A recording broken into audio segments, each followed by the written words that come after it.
it's more than Aiden Ross. Like he used to just like be unimagined, and I think like Aiden was basically using him as an even bigger lol cow than himself. Hour video. That's why I've been like not meaning to watch it. Has its ups and its downs, and 90% of its downs are made up by the people that use it.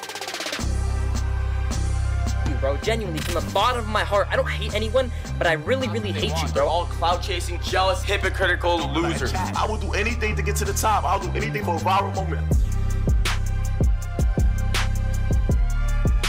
You're not self-aware. You don't realize that you come off as patronizing. You're little bro, all your friends all the way to try and sway. That's what.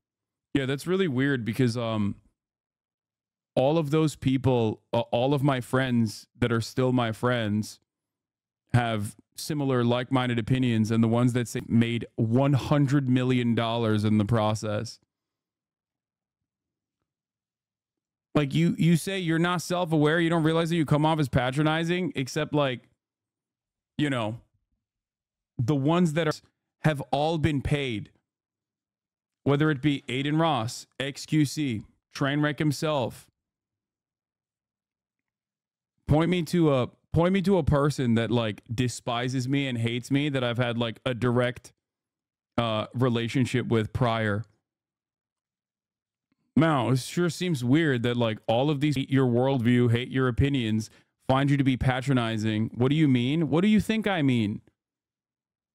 Think about all these people who I've, you know, continued trying to be friends with and trying to change their opinion. I've babied them. I've tried tough love.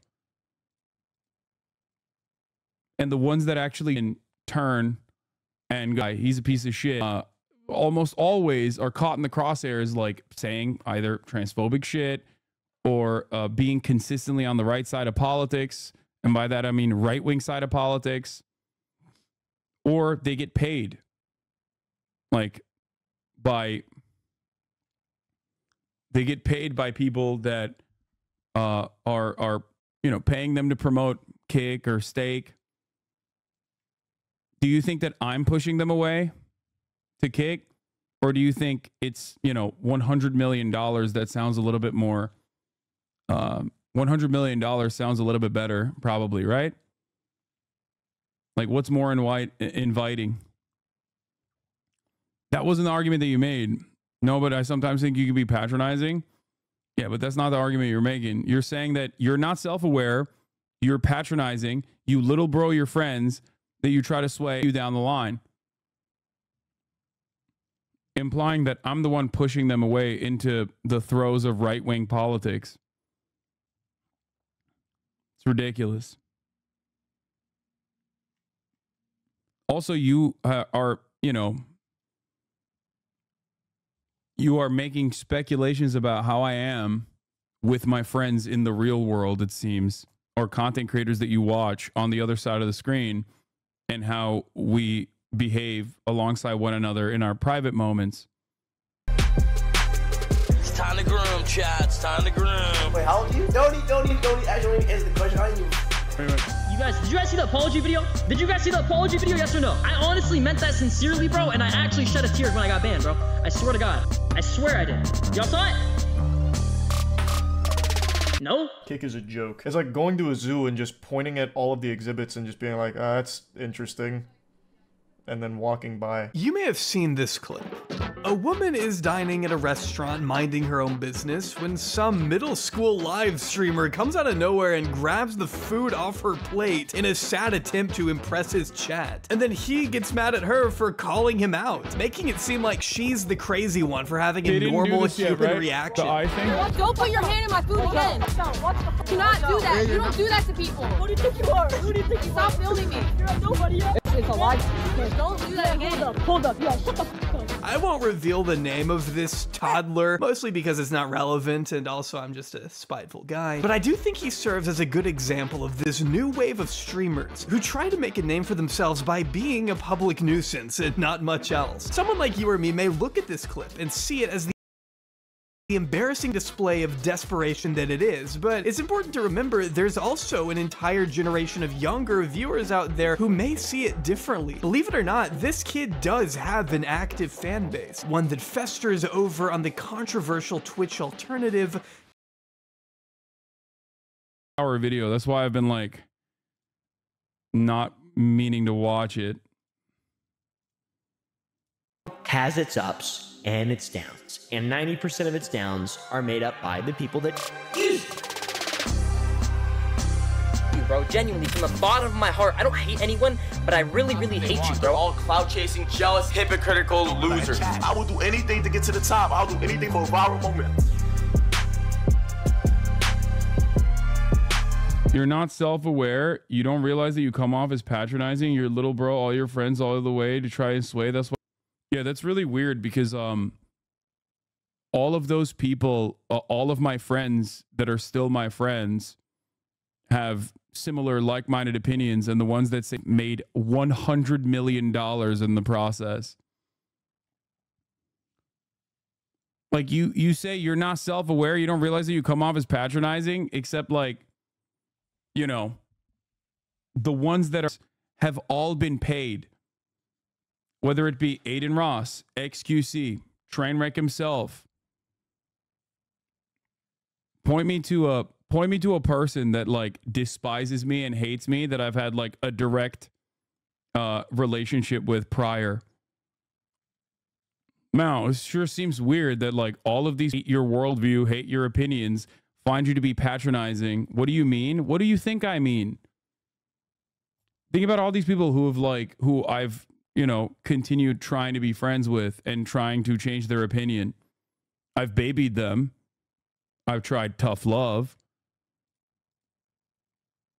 And the ones that actually turn and guy, he's a piece of shit, almost always are caught in the crosshairs, like saying either transphobic shit or being consistently on the right side of politics.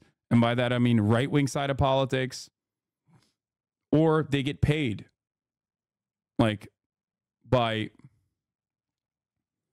get paid by people that are you know, paying them to promote Kick or Steak. Do you think that I'm pushing them away to Kick, or do you think it's, you know, $100 million? That sounds a little bit more.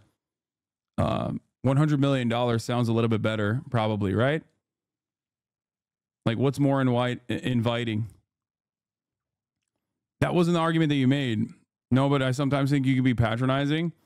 Yeah, but that's not the argument you're making. You're saying that you're not self-aware, you're patronizing, you little bro your friends, that you try to sway you down the line. Implying that I'm the one pushing them away into the throes of right-wing politics. It's ridiculous. Also, you are, you know, you are making speculations about how I am with my friends in the real world, it seems, or content creators that you watch on the other side of the screen, and how we behave alongside one another in our private moments. It's time to groom, chat. It's time to groom. Wait, how old are you? Don't actually answer the question. How old are you? Did you guys see the apology video? Did you guys see the apology video, yes or no? I honestly meant that sincerely, bro, and I actually shed a tear when I got banned, bro. I swear to God. I swear I did. Y'all saw it? No? Kick is a joke. It's like going to a zoo and just pointing at all of the exhibits and just being like, that's interesting, and then walking by. You may have seen this clip. A woman is dining at a restaurant minding her own business when some middle school live streamer comes out of nowhere and grabs the food off her plate in a sad attempt to impress his chat. And then he gets mad at her for calling him out, making it seem like she's the crazy one for having a normal human reaction. Don't put your hand in my food again. Do not do that. You don't do that to people. Who do you think you are? Who do you think you are? Stop filming me. You're nobody else. It's a lie. Don't do that again. Hold up. Yeah, shut the fuck up. I won't reveal the name of this toddler, mostly because it's not relevant, and also I'm just a spiteful guy. But I do think he serves as a good example of this new wave of streamers who try to make a name for themselves by being a public nuisance and not much else. Someone like you or me may look at this clip and see it as the the embarrassing display of desperation that it is, but it's important to remember there's also an entire generation of younger viewers out there who may see it differently. Believe it or not, this kid does have an active fan base, one that festers over on the controversial Twitch alternative, Kick. Please roll us over. Please take more Viagra. You don't know how to. Oh God, I'm about to dox your entire family. What's your name? Kick is popular for a few reasons. For one, it's a safe haven for degenerate gamblers to broadcast their addictions in real time. I mean, the crypto casino Stake that serves as its lifeblood was started by Kick co-founder Ed Craven. They call him that because he's craving a jackpot every time he opens his fucking stream. But Kick is also known for its brazenly loose terms of service, being marketed by their co-owner and friend of this channel, Aiden Ross, as the ultimate beacon of free speech for this very reason. Unrelated, but in preparation for this video, I did sit down and watch an Aiden Ross stream, and I kid you not, this is what he was talking about when I first tuned in. Don't call me weird, I'm about to say. Y'all make your bro pee by like putting his hand in the water. What? He peed his pants. It was a drunk night. He blacked out. Okay. I took my 2 fingers and rubbed it on his crotch area with the pee. So I got like pee in my fingers.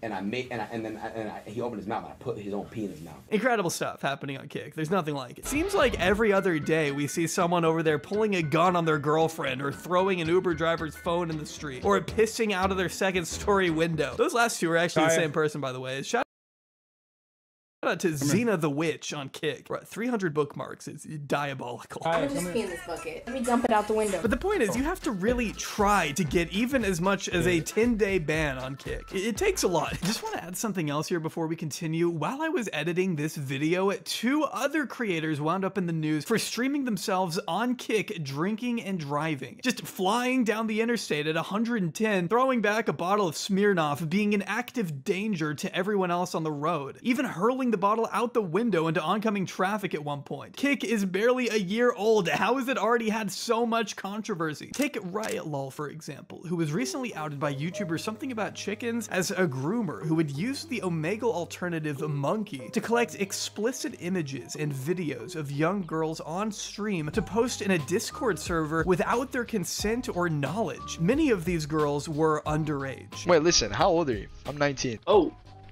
I'm 16. You said 18? Yeah. Riot's account has since been deleted, but not until this video began making the rounds, causing a bit of a PR problem for the folks over at Kick. Something About Chickens showed evidence of a literal Kick staff member in Riot's chat at the same time Riot was speaking to underage girls. Not exactly the best look for the platform, I think most would agree. What could have been a promising competitor to the monopolies of YouTube and Twitch has so far been nothing but a breeding ground for the lowest, most obnoxious, illegal activity you can think of. And that isn't much of an exaggeration to say. I'm in the sidewalk. I'm in the sidewalk. Come to SD Island. Why is everyone going around saying I died, bro? Alright, so I'm just gonna address this because it's getting way out of hand. Today, we'll be documenting a total of 5 Kick streamers who have all become infamous for their own separate reasons. Not all of these people are nearly as criminal as Riot, of course, which is why we'll be starting easy, with some of the least egregious offenders first, before moving on to the more depraved scumbags later on. This is gonna be a long one, and it probably won't be the easiest to sit through at certain points. But I am personally fascinated in shining a light on the more unique personalities Kick has been known to harbor. And by unique, I mean downright villainous. The good thing is that we get real names. Like, you know what I mean? Like, that's the thing. I get real names of individuals, like their actual names and shit, where they live, the family photos. It hits differently on a different platform. But we obviously have a lot to cover today, so before we get too deep here, I want to go ahead and thank today's sponsor, Delete Me. If you're at least a little bit scared of data brokers, you should be. For all we know, they're scouring the internet right now in search of your publicly available information to sell against your will, opening the door for all kinds of stalking, cyber attacks, and even identity theft, all of which I'm not a fan of, which is why Delete Me works to keep your information nice and private. I'd recommend Delete Me just for how fast they managed to identify where exactly my data had been posted posted and how seamlessly they were able to remove it. Just submit the information you want to be removed from search engines and receive a detailed delete me report in as little as 7 days, showing how much data was found, where it was found, and how it was removed. Another thing I appreciate is that as the data broker industry expands, so does the list of sites Delete Me scans for, making them as effective in removing as much PII as possible, or personally identifiable information if you're stupid like me. PII can be easily found through public government records, self-reported information, and social media, just to give you an idea of how pervasive this stuff is. Trust me, it's something you don't want to mess around with. So don't wait. Visit joindeleteme.com/Jobry right now and get 20% off your US consumer plan when you use promo code Jobry at checkout. Again, that's joindeleteme.com/Jobry, promo code Jobry when you check out. Huge thanks again to the wonderful people over at Delete Me for sponsoring this behemoth of a video.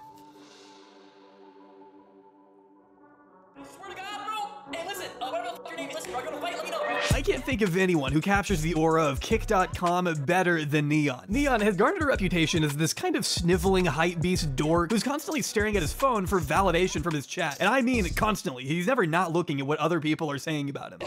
Alright, what? But then he'll also just let other big streamers bully him to his face. Can I give him a no? Why would you say? Why? No, don't do that. My asshole. I said, no, no! Why do that? Why? Name 5 DDG songs right now. I don't know any. Don't do it harder. Apologize to DDG, Dub, Woo-Wop, Wedgie. I'm doing it. I'm sorry, Woo-Wop. I didn't mean it, bro. Say I'm gonna buy your album tomorrow. I'm definitely not doing that. I'm buying his album. I guess in order to be famous, Neon had to give up any semblance of a spine he may have had. The kid has negative self-respect. I mean, didn't this guy literally fucking get on the scene early on before he became a Twitch streamer by like saying the N-word or some shit? Like, it's more than Aiden Ross. Like, he used to just like be unimaginably racist, and I think like Aiden was basically using him as an even bigger lol cow than himself. At this point, watch any clip to see what I mean. Can I have one? You can have one. 100? And if you bark and little doggy, come on, fetch the hug. He also gets jumped a lot. That's sort of his thing too. This is a public announcement. Anyone who sees me IRL, I will give you $1,000 if you beat my bro. No one's touching me. I'm untouchable, bitch. I'm untouchable. Look whose shoes we got. Got his ass lagging. Come on, bro. Though he's faked getting jumped so many times that the one time it ended up being real, people in his chat still said he scripted it. Anyone saying L script anything, you have no soul. There's literally fucking choppers on top of us and cops outside. Yeah, people don't really like Neon very much, if you couldn't already tell. And that includes his own bodyguard. You got 80,000 people watching you disrespect me. Wait, that's how we're doing it? I always do that. Guess what? It's all 80,000 people. Cap fucking botted out the oblivion too. That's the other thing. Anyway. Disrespectful. Yeah, that dude, everything about this shit is fake. It's like the modern Zoomer equivalent of like all those fucking boomer Instagram cryptocurrency legends portraying themselves as like multimillionaires. It is basically the fucking Zoomer equivalent of that. The viewers are fucking botted. There's like payments that are given to fucking clippers. That's why they call them clippers, okay? Like, you know the HasanAbi Clips Industrial Complex? It's kind of like that. It's like all of these fucking Twitch, because they don't have like an organic audience of like real fans, they basically pay people to post like these clips and shit from the stream. And all of these guys already have like a lot of botted accounts. All of these guys have botted accounts to begin with, like the blue checkmark accounts, you know what I mean? That are constantly posting shit, like stealing tweets from other people, like Feared Buck or whatever. The other one, Scuba Ryan, like all these fucking dudes. They literally will get paid in many instances, I think, by people like this fucking dipshit who posted. That's why you look at some of the fucking comments and people are like, who watches this guy? I've never seen this dude other than, or Kira. Yeah. I've never seen this dude other than like on these, you know, Twitter accounts. Like who the fuck is actually just like sitting there and watching that shit? Nah, he's just really popular. Yeah, dude. That's why he has 80,000 people watching, right? No, he doesn't. He does not actually have 80,000 people fucking watching him at any given moment. You're out of your mind. Brother, when I had fucking 30,000 real people watching in here, or close to 80,000 people watching in here, we had the New York Times write an article about it, about the 2020 election cycle. You know I don't mean it like that though. But that's what it reads like. You're doing too much. If you happen to be religious, I urge you to please pray for this man's sanity. If I was a girl and I came in a room, my would be dripping just seeing you, bro. I swear to God, bro, you are alpha. Like these are 5K viewers. If I'm being charitable, these are like maximum 5K real viewers. Okay. Go wannabe he is today. Put brake. Stop driving my car. Stick my finger up your ass. Get out. You just put a gun on me? What? I'm driving my car. Stick my finger up your ass. Sneeko flashes a gun at Neon. Jesus Christ, dude. Get out. You just put a gun on me? Neon was once just a little kid from Texas trying to make it big on YouTube. In fact, he and I actually both started making videos at roughly the same age, I found out, with the bulk of his early content being him playing NBA 2K, not unlike the beginning of another popular kick streamer's illustrious career. These didn't generate the most views, but you could tell he was having fun with it, uploading multiple times a week from 2016 to 2020. Despite what Neon eventually turned into, I have to admit, some of this early stuff is actually kind of endearing. What's good, YouTube? It's Neon 2K here, but you see I'm at 178 subs, but at 1K subs I will be doing a face reveal. So 2K players blow the fuck up. Yeah, not playing 2K. Almost all of the fucking new meta of 2K players, new crop of 2K players have just stopped playing 2K. And it's literally like is the Aiden Ross, even Kai was a 2K player as well, but like you have the two different pathways. You either become unimaginably popular, you have a good network of fucking friends and content creators in your vicinity like AMP, and you go in the Kai route, or you know, Phantom, Agent, all those guys, or you go the route of Aiden Ross.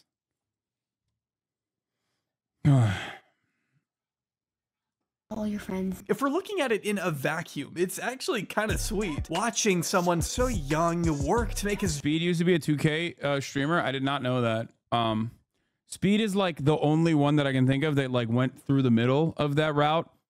Like parts Aiden Ross style, parts Kai Cenat style popularity. Dreams come true. He'd answer questions from his viewers and open up about his struggles with motivation. You really get a sense that he cared about his public image. He was heavily invested in the content he made and the community he was a part of, even beefing with other creators from an early age. People want to get their views and start acting fake. And then he has the nerve to lie on stream. He doesn't want smoke. He doesn't want me to pull up again. I'm sorry. He doesn't want the smoke.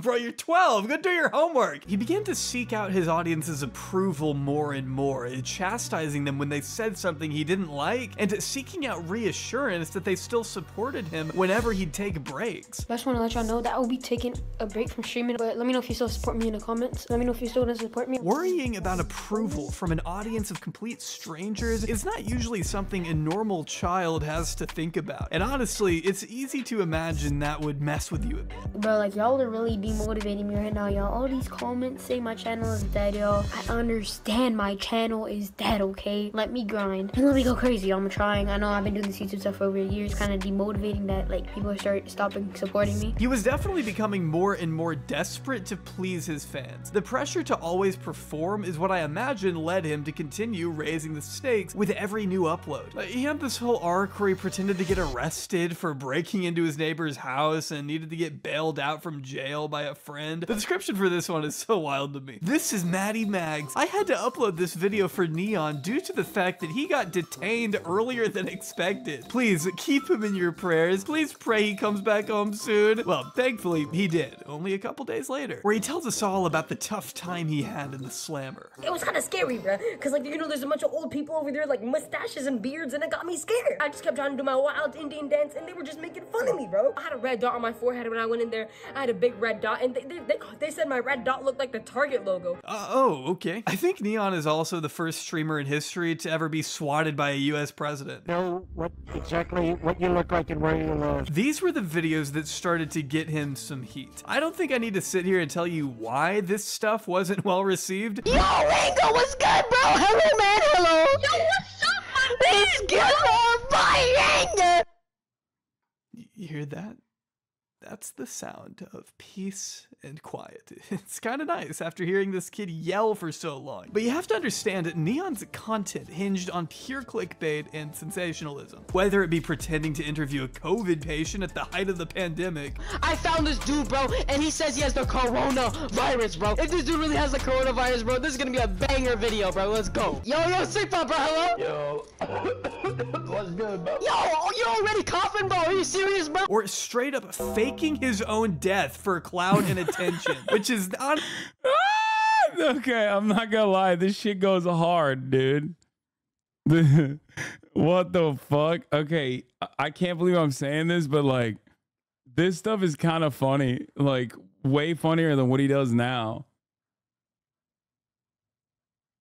Like, he just had fucking content brain from the age of like 10. Honestly, pretty.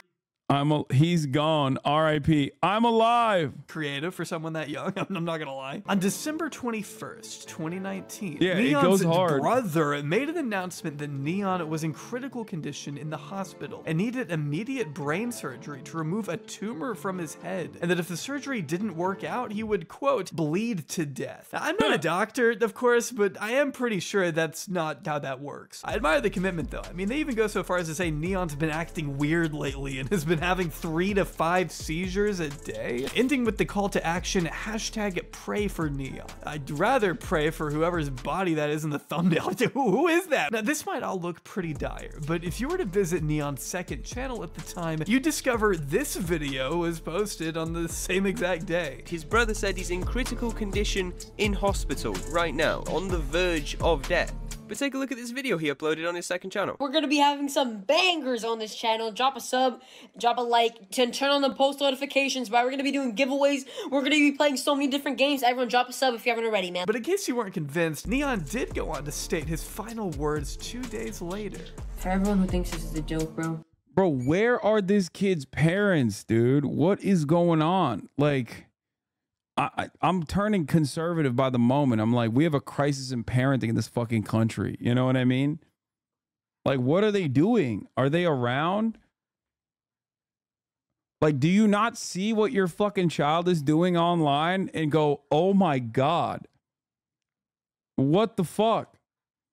They're at work. Indian parents are on the grind daily. Bro, this is the one. Dude, Indian parents especially. Are you kidding me? Bro, Asian parents? I feel like if I was making videos like this, and I'm not even joking, my father would beat the dog shit out of me, okay?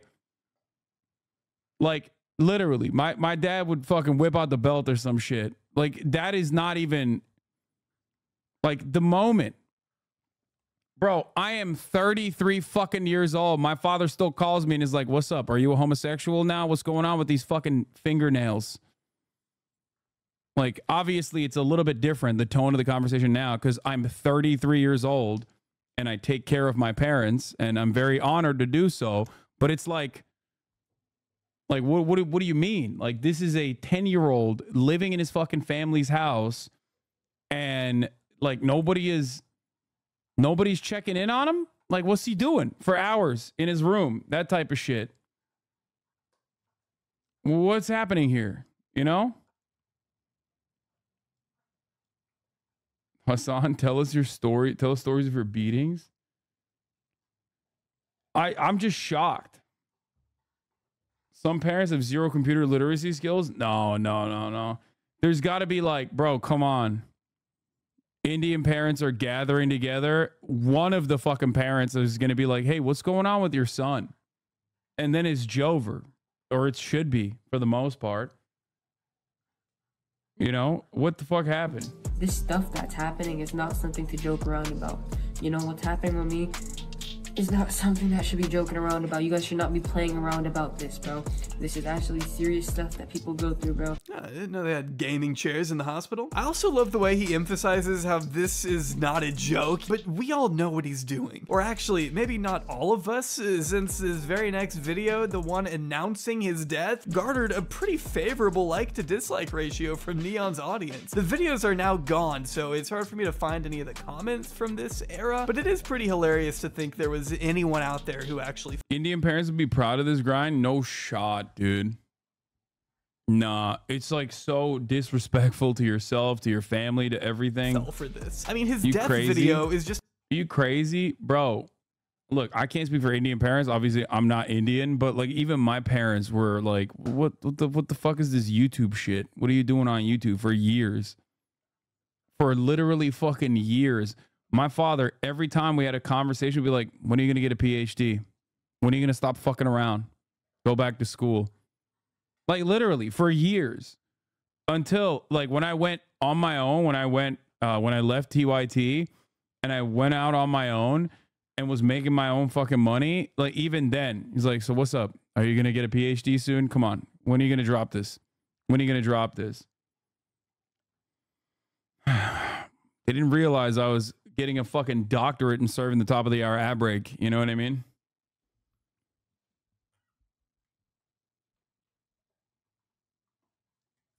Engineer, doctor, lawyer. Lawyer is the least acceptable out of the two, or out of the three. Yeah. Anyway, thesis defended. Yeah, you should defend yourself against the top of the hour ad break by subscribing for $5 or for free with a Twitch Prime. Here's the 3-minute ad break now. Boom. Blammo.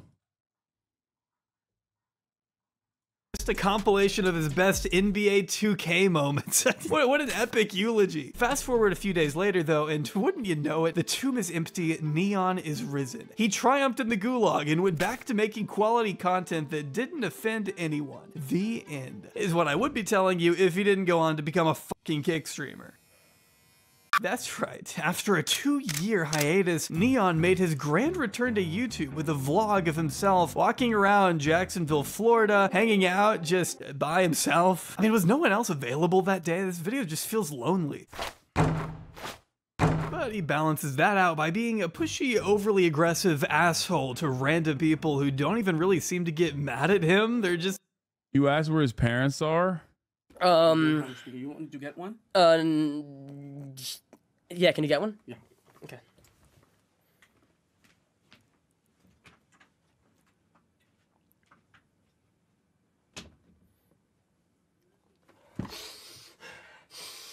I don't give a fuck.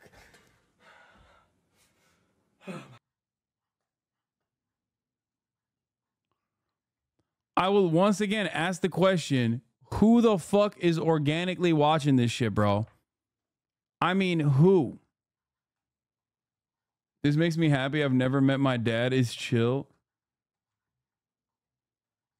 Don't scroll down. Yeah, the rest of it is like racism, but still, it's just like kick viewers. There's no such thing. There's not a real thing. Confused. I know you people smoke and sell drugs. I'm gonna be honest with you. Have you in the real world encountered a single fucking person that's like, can't wait to watch my favorite kick streamer this weekend?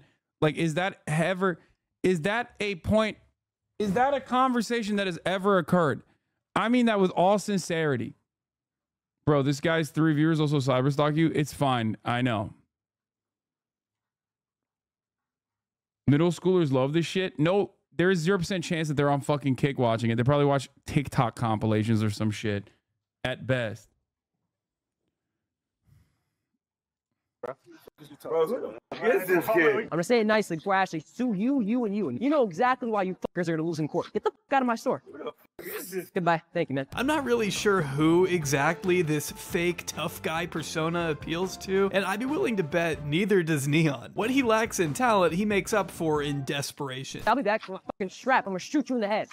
I'm gonna shoot you in the head. Neon strikes me as one of those guys that normal people only hear about every couple months when he inevitably does something supremely stupid to land himself on the front page of Dexerto or whatever. His regular day-to-day content is so bland and it's so geared towards the youngest demographic imaginable that there's no reason to really talk about him unless he's doing something uniquely unhinged, which still happens more than you'd think. I can personally attest to having to rewrite this particular segment multiple times during the making of this video video because he would not stop trending for things like putting himself into others in a life or death situation in hopes of going viral. Maybe you saw the little joyride he recently took with Instagram personality Squeeze Benz a few weeks back. Squeeze Benz is someone whose hobby has made him a literal wanted criminal. He belongs to a community of anonymous drivers who derive thrill from renting supercars and cutting recklessly through traffic, going 100 over the speed limit on freeways which are occupied by regular people, families, new drivers. Didn't he get arrested recently, that guy? He got caught, no?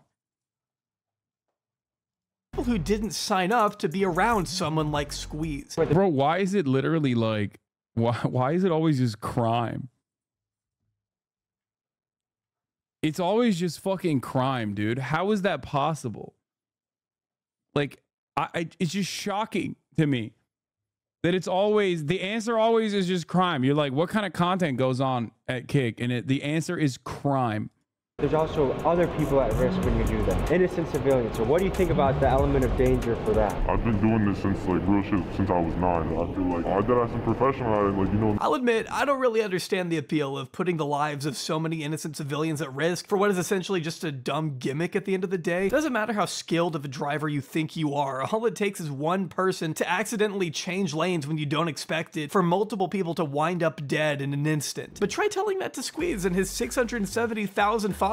There is a market for this kind of negligence, and Neon figured that by doing a collab with Squeeze, he would successfully create some epic viral moments, which he absolutely did, just maybe not for the reasons he had hoped. And I get really scared and I can't afford to die. You have my word, you will only go at 7 above the speed limit. Or 10 above, what's illegal? Let's say 20 above the speed limit. No, 10. Squeeze's crew, I'm sure, can read the anxiety in Neon's voice, and instead of being straight up with him, they continuously reassure Neon that this is gonna be an easy drive. You know, we're not gonna do anything crazy. If you feel uncomfortable, I will grab this kid and I'll tell him to stop the car. And this is a 2023 Lambo, bro. This shit is safe as f. He's not gonna wild out. We'll stop whenever you get uncomfortable, bro. You can trust us. When in fact, bro could not. Crime is not a crime. Yeah, bro. Like, there's a difference, okay? Yeah, I don't give a shit when people are fucking dead ass broke and like trying to survive by fucking stealing food or whatever from a mega corporation. And ultimately, I think the way to tackle that kind of crime is by uplifting poor people, fixing the underlying material inequalities that persist in American society so that people don't have to feel the need to go and fucking steal even like expensive bags or whatever so they can pay rent. Okay? In a world where all of the material conditions and the underlying material inequality is solved, this motherfucker is still going to be taking a luxury car and putting other people's lives at risk. I think that's the difference. You know what I mean? Like, some people just do shit for clout and for content. There's a difference between like crimes of necessity, which is ironic because like a lot of these people's audience literally hate that. They hate the other type of crime, like the real type of crime that persists when people just don't have money, versus the type of crimes like this that put like a shit ton of people's lives at risk. They think it's cool. I trust them. I'm also not sure what it being a 2023 Lambo would have anything to do with safety here. You're going 120, man. You really think an airbag is gonna bail you out of this one? The conversation goes on for a few minutes until finally Neon is psyched up and ready for what he probably knows deep down is going to be a pretty dangerous situation. These guys may be lying scumbags, but Neon is also an adult capable of making his own decisions. He's aware of who Squeeze is and has presumably seen enough of his content to know what this little cruise might very well entail. Not to mention his entire demeanor shifts once he realizes how much his chat is loving this. Bro, the chat's going crazy for you, Squeeze. W Squeeze in the chat, bro. I with you, Squeeze. You do like the unthinkable, bro. Chat, how did that look to y'all, bro? Once Neon believes the scariest part to be behind him, he can't stop singing Squeeze's praises, dick riding the dude who could have. To be fair, a lot of these cringe kids are trying to desperately make it as influ streamers rather than the hellish prospect of getting a real job. Fair. Just killed him a few minutes prior. He literally says, I can't say I had a good time or I'll get banned. I mean, I can't like say I was having fun because I'm gonna get banned, so I had a bad time. Yeah, okay, bro. Yeah, Kick will ban you. I bad time ass. That's how you know he has zero regret for any of this. And despite the whole song and dance he tried to put on to drum up sympathy after Squeeze's driving resulted in, shocker, a crash. All I know, I'm gonna leave it with this chat. I was there to do a Q&A, sit in his car. We agreed and handshaked only 10 over the speed limit, and this just went crazy, and I can't do shit. I'm sitting in the car. What the fuck am I supposed to do, bro? I can't just jump out when it's going 100 miles per hour, bro. It's just so pathetic and disingenuous to see this slime ball turn around and pretend like he wasn't enjoying it the second it becomes convenient. Because if you didn't know, Neon actually did get banned shortly after this clip made the rounds. The thing he was so worried about happening actually ended up happening. Wow, who would have thought? He did? Stupid. He got banned? Kick bans people? The fuck? That's news to me. I thought they only ban people when, like, people make YouTube videos about, like, someone actively making, you know, CP. Stupid games win stupid prizes, and I'm talking about really stupid prizes because Neon ended up getting his account back less than 24 hours later. Remember, this is Kick. Illegal activity might as well be a requirement with the amount of people who get arrested on stream. Yes, I'm still talking about Neon. I hope him going to jail all those years ago prepared him for being detained for real this time in a foreign country, because during his trip to Dubai last month, Neon and his girlfriend Sam Frank were taken into custody for accidentally and illegally filming where they shouldn't have. According to The Sun, you needed the permit to film where Neon and his entourage were walking, but their biggest mistake came when their cameraman pointed the camera directly at the police. Not only did Neon initially try to get out of this by lying and saying he was a Make-A-Wish kid, We're fulfilling for an organization, Make-A-Wish. but he also told the cops he wasn't filming when he clearly was. It's off. It's off. There's nothing going on. All cameras are off. I just want to let you know we're trying to work with you guys. This resulted in Neon and Sam spending 38 hours in a Dubai jail. With little to no live updates during this time, the only source on the matter was Aiden Ross, who Oh no, they're gonna enslave him. Yeah, they were just shocked that there was an Indian man inside of Dubai that still had his passport. They were like, "What is going on here?"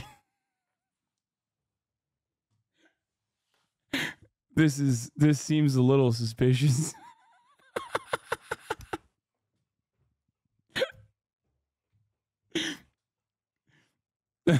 Races, yeah, me making fun of the insane amount of the insane and unimaginable indentured servitude that goes on in fucking Gulf nations is me being racist, actually.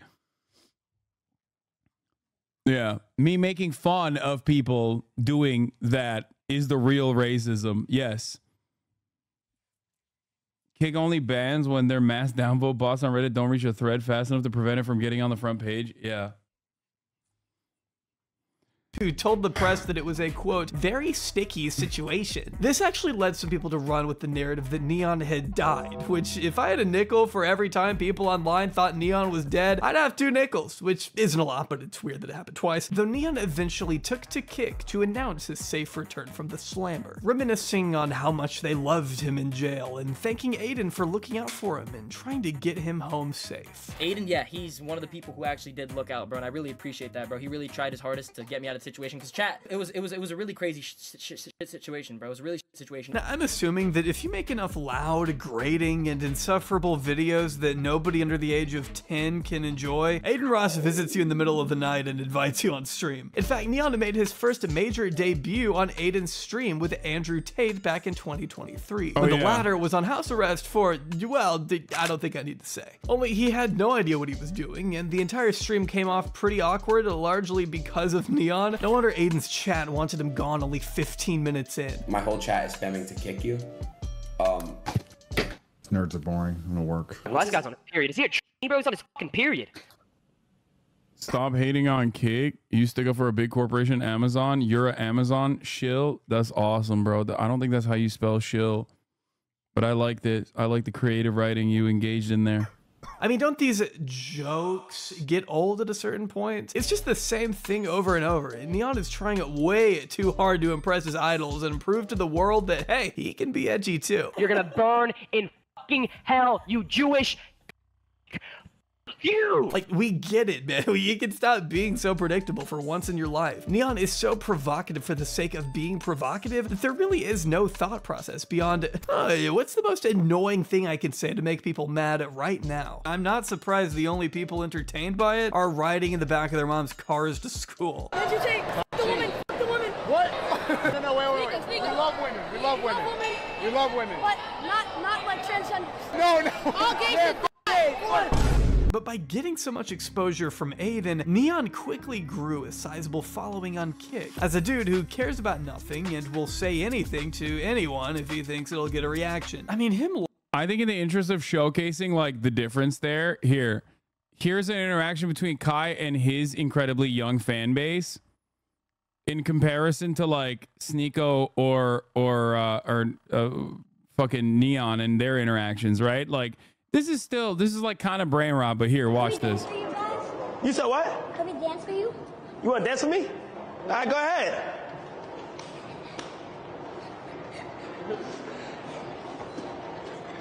Okay, come here. Look at the contrast there. Notice something? Where y'all learned the move from? Where y'all learned the move? From music videos that say curse words and you.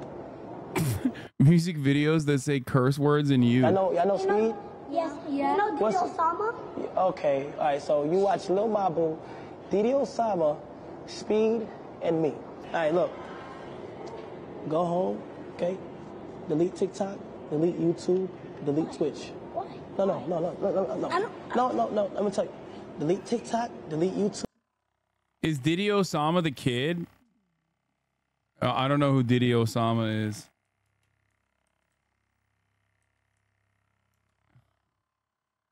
Or no, I mean he is young, but that's not who I was thinking of.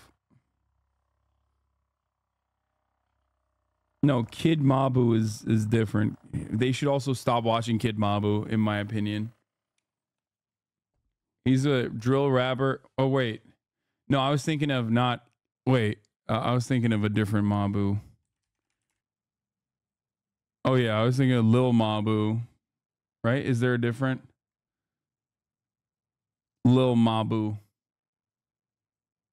Lil Mabu goes to my university, Lamau. That's awesome. Yeah, he is Lil Mabu. They should stop watching. Delete Twitch.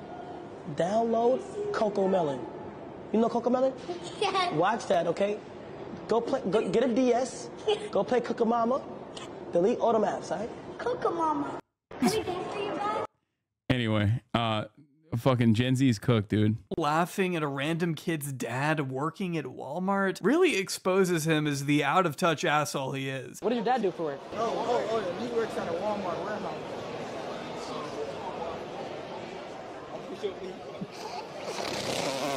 No, I'm such a bad guy. Like, that is someone who has never struggled for anything in his life. I'm sorry. If he can't set his dog persona to the side for 10 seconds to not mock a minimum wage worker unprompted, then it's no wonder he gets his ass beat everywhere he goes. He's happy to dish out absurd amounts Gen Z's over too, and so is Gen Alpha. of money to flex on the people around him, but when it comes to helping those same people out monetarily, he suddenly no longer shits money. What that jacket said was, I shit money. That's it.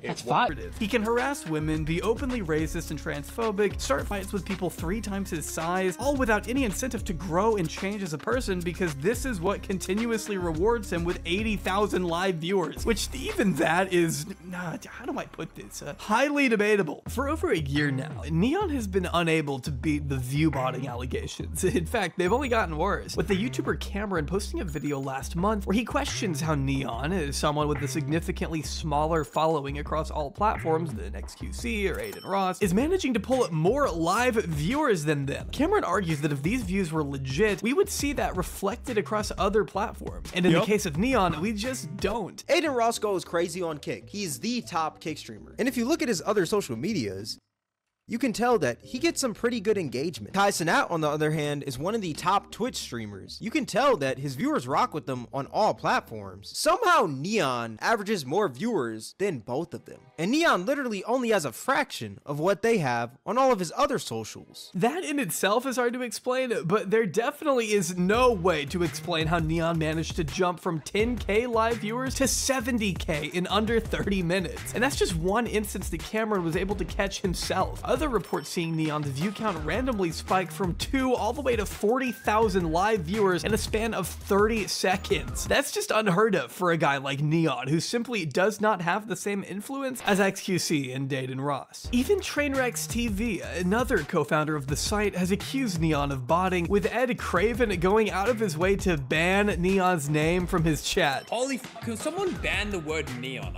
We don't give a f*** about neon right now. Listen, big shout out to all people who give, like, talk or, you know, do streaming or Kick, but, like, come on. So it's really no exaggeration to say that whenever Neon finds himself in some shit, his genuine supporters are few and far between. Neon caught his first ban in March 2024. And without even double checking, I can confidently tell you this was his first ban because Kick hardly bans anyone. I mean, Kick is the place where you can own equity in the company and still stream the Super Bowl and porn to hundreds of thousands of children and face zero consequence. So if you're getting even temporarily banned from Kick, you fucked up bad. But what could Neon have done that was so bad? The platform that doesn't usually care about anything had to step in? Neon has now been banned for, and I gotta read this on the screen just to actually process that it's real. He threatened to dox and sexually assault a young fan. Oh, okay, yeah, that's pretty bad, I guess. I haven't the slightest idea why Neon was in a Zoom with what looks to be a kindergartner in the first place, but when this kid started talking shit, you'd expect Neon, the dude who has built his career on doing exactly that to other people, to be able to take the heat. But instead, he immediately blew up and threatened to do things to this kid that I can't even repeat out loud without risking an age restriction. I don't give a f*** you're 10 years old. I will f*** you in the until you bleed. I swear to God. Shut the up. I just realized that's the kid from earlier. Wow, I love recurring characters. The puzzling abyss that is Neon's terminally contaminated mind is something that should probably be studied by Harvard. I mean, how do you even begin to make sense of a dude like this? It didn't take long for news of Neon's, quote, sudden ban to get picked up by all of the usual suspects, and before long, the clip had been seen by millions upon millions of people who were quick to weigh in on the discourse. Yes, Neon did threaten to dox and rape a 12-year-old on stream.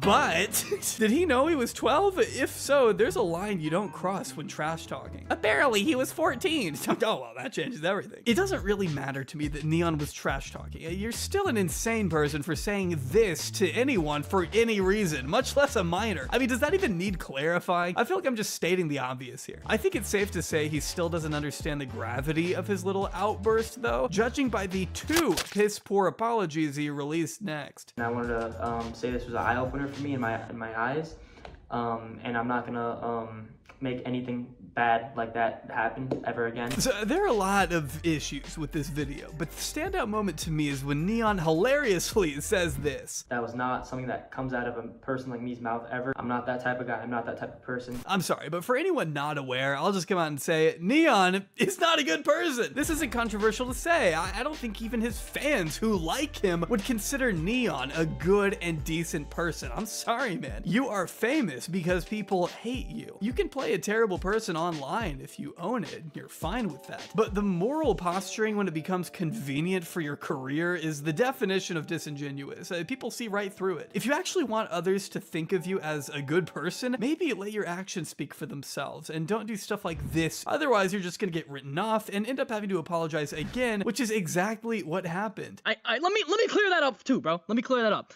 I want to start off by saying I do not. Why am I smiling?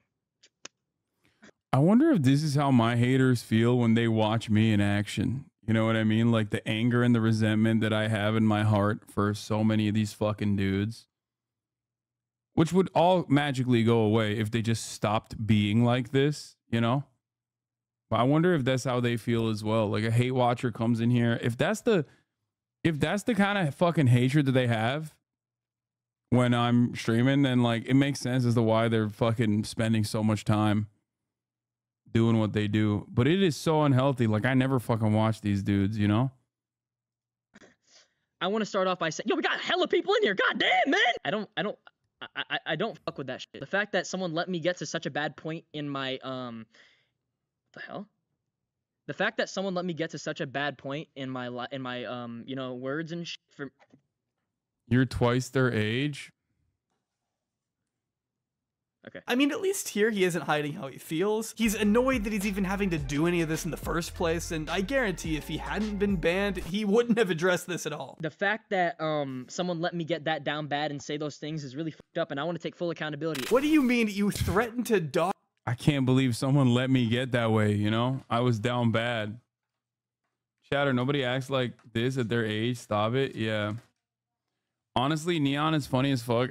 You and I have very different definitions of funny. I just find like so much of the kick shit that pops off on Twitter, partially because it's like, you know, like botters and tweet deckers who are just posting this shit. So much of that, it just is gross. Like I see it and I don't think it's funny at all. I think it's just gross.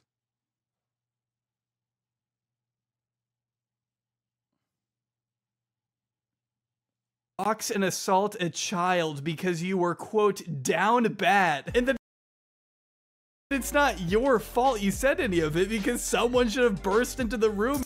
Maybe I'm just getting super fucking old and lame in my old age. It could be that. But like, I see this stuff and I'm just like, oh, gross, dude. I mean, look, I have my fucking edgy moments. I say shit that lands me in hot water. As you guys know, I mean, I not exactly a lot of fucking fans on the conservative side of the political sphere. But ultimately, it's like, this is just so like transparently bottom of the barrel, trying to desperately like motivate the lowest common denominator, you know?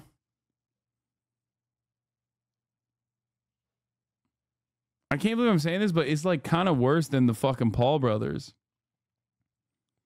You know? Like content is devolved online. Like think about it. Logan Paul, Jake Paul, they used to do a lot of fuck shit, right? They would get in trouble a lot. Kids loved it though. But honestly, this is like way worse than that. Did they fucking run around? I mean, the Suicide Forest thing was like one of those moments where it was like akin to something that you could see someone like a kick streamer do.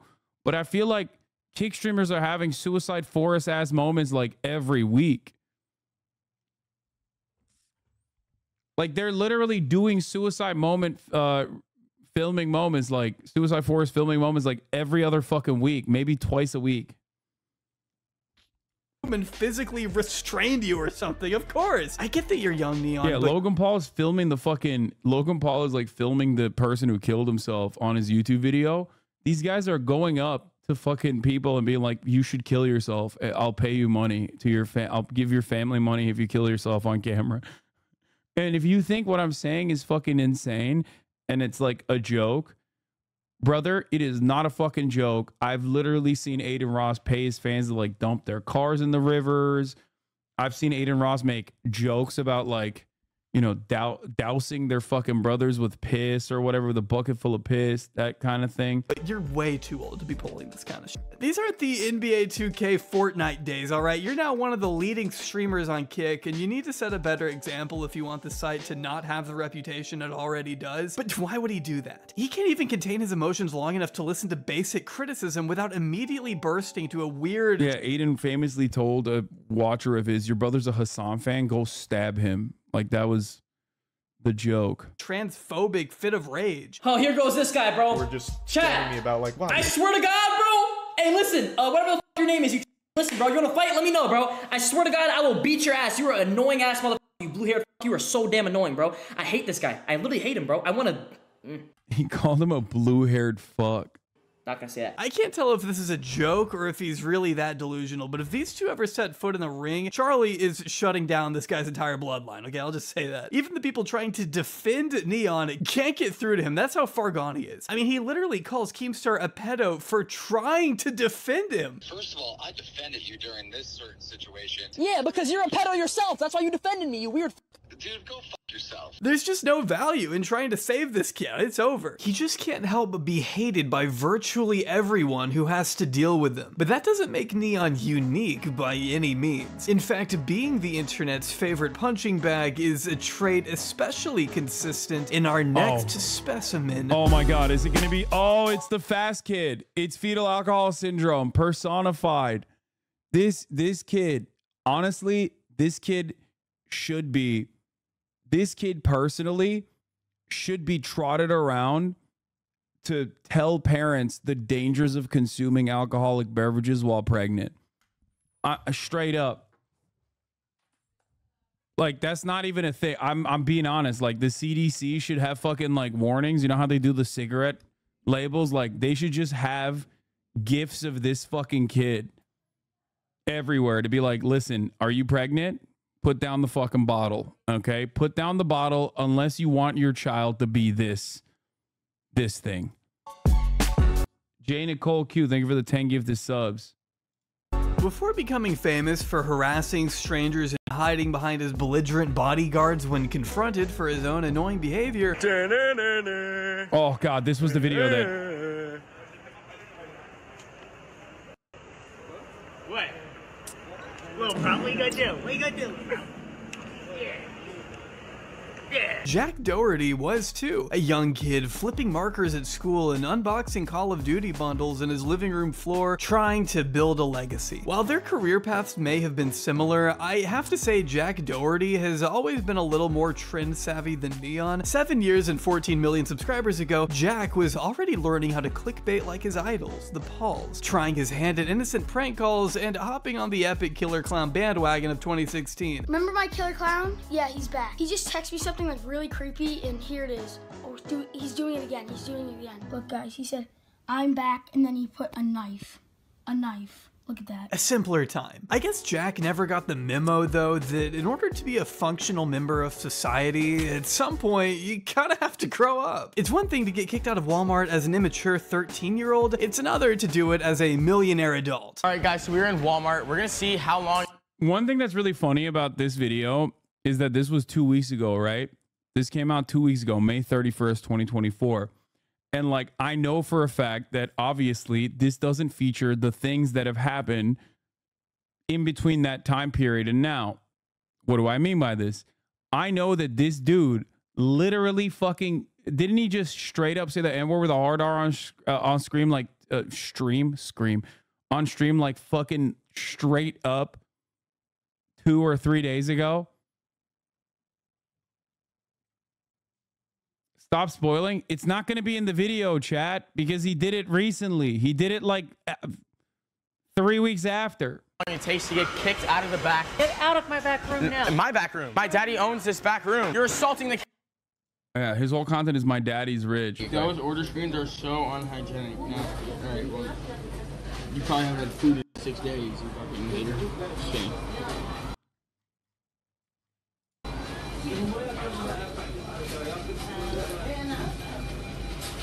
Thank you. Those order screens. He might have actually said the hater. I had not seen this clip. This doesn't look like he said the N-word. 6 days, you fucking hater. Okay. Wait, okay. What? I don't know if he's saying. I don't think he's saying. Did he say hater? I mean, it makes contextual sense for him to say hater. It doesn't sound like hater, but. No, I think he's trying to say hater. But it ends with an NG. It says fucking. So it sounds like the N-word, but I think he's saying hater. Okay. Fair. Listen.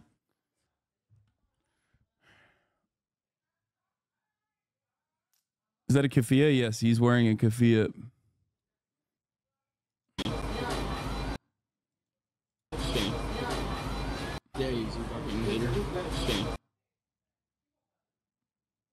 You're only saying that because you want to say the N-word? Yeah, me, famously. That's like definitely a thing I want to say. Daddy, chill! Wait, it's not that deep. Dude, you set out to make her mad, and now you're gonna pretend like it wasn't that deep when she gives you the reaction you were looking for all along? But I guess that wasn't enough for a whole video, so he moved on to harassing and lying to another worker instead. Yes, sir. Would you be interested in a rim job? Please don't record me. You look like you could use a rim job. I'm asking you politely, please not to record. It's not recording. You really shouldn't feel so comfortable hassling someone who's just trying to do their job in peace, man. That's not normal. If you see someone working hard to get through the day and your first thought is, I should film this person and humiliate them online for clout, you need therapy. But I'm getting ahead of myself. I think we can actually learn a thing or two about modern day Jack by looking back at his early work. If you're wondering how he ended up doing stuff like this for clout and attention, it might possibly have something to do with him never being disciplined as a kid, and in fact, having his behavior enabled by his parents from a young age. Take this 7-year-old video, for example, where his mother willingly drives him to the actual FaZe house on the off chance he gets to meet his favorite YouTubers in the flesh, filming their home and neighborhood without permission. I mean, talk about a breach of privacy. This is about as parasocial as it gets. Bro, that's crazy. That's crazy. He's like, I doxed the FaZe house with my mom. In parentheses, not clickbait. How the fuck, yo, what are parents doing? I mean, fetal alcohol syndrome, once again. You hate to see it, okay? You hate to see it, but that's the alcoholic mom, okay? That's the alcoholic mom probably driving her fast son. Maybe even under the influence, who knows? Yes. We're at the FaZe house right now. Holy crap, guys, we're going in.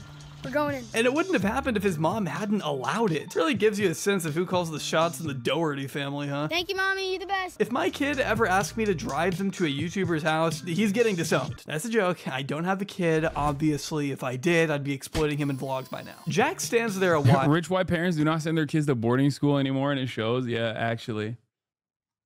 Knocking repeatedly on the door, hoping, praying that he can maybe catch a single glimpse of one of the elusive FaZe members. But it's taking a while, and even his mother is getting impatient. Mom, wait 1 more minute.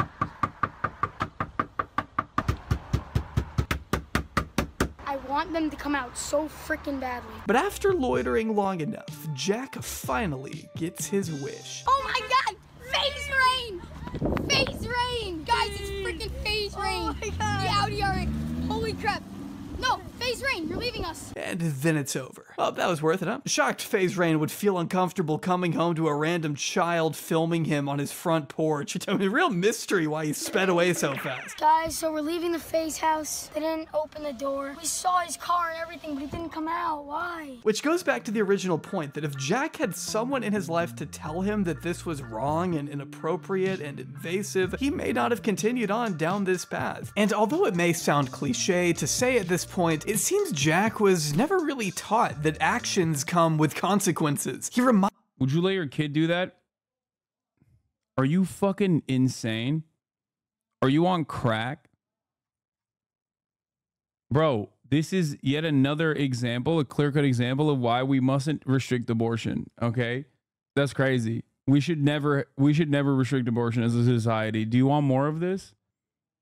Reminds us of his entitlement all the time. I can hear you. If he keeps recording, I'm gonna break the camera. I don't care. You're gonna get kicked out of your school and you're gonna have to watch your parents. One thing I've noticed about Jack is that he is a serial vibe killer. What is he doing, bro? Now we all get in.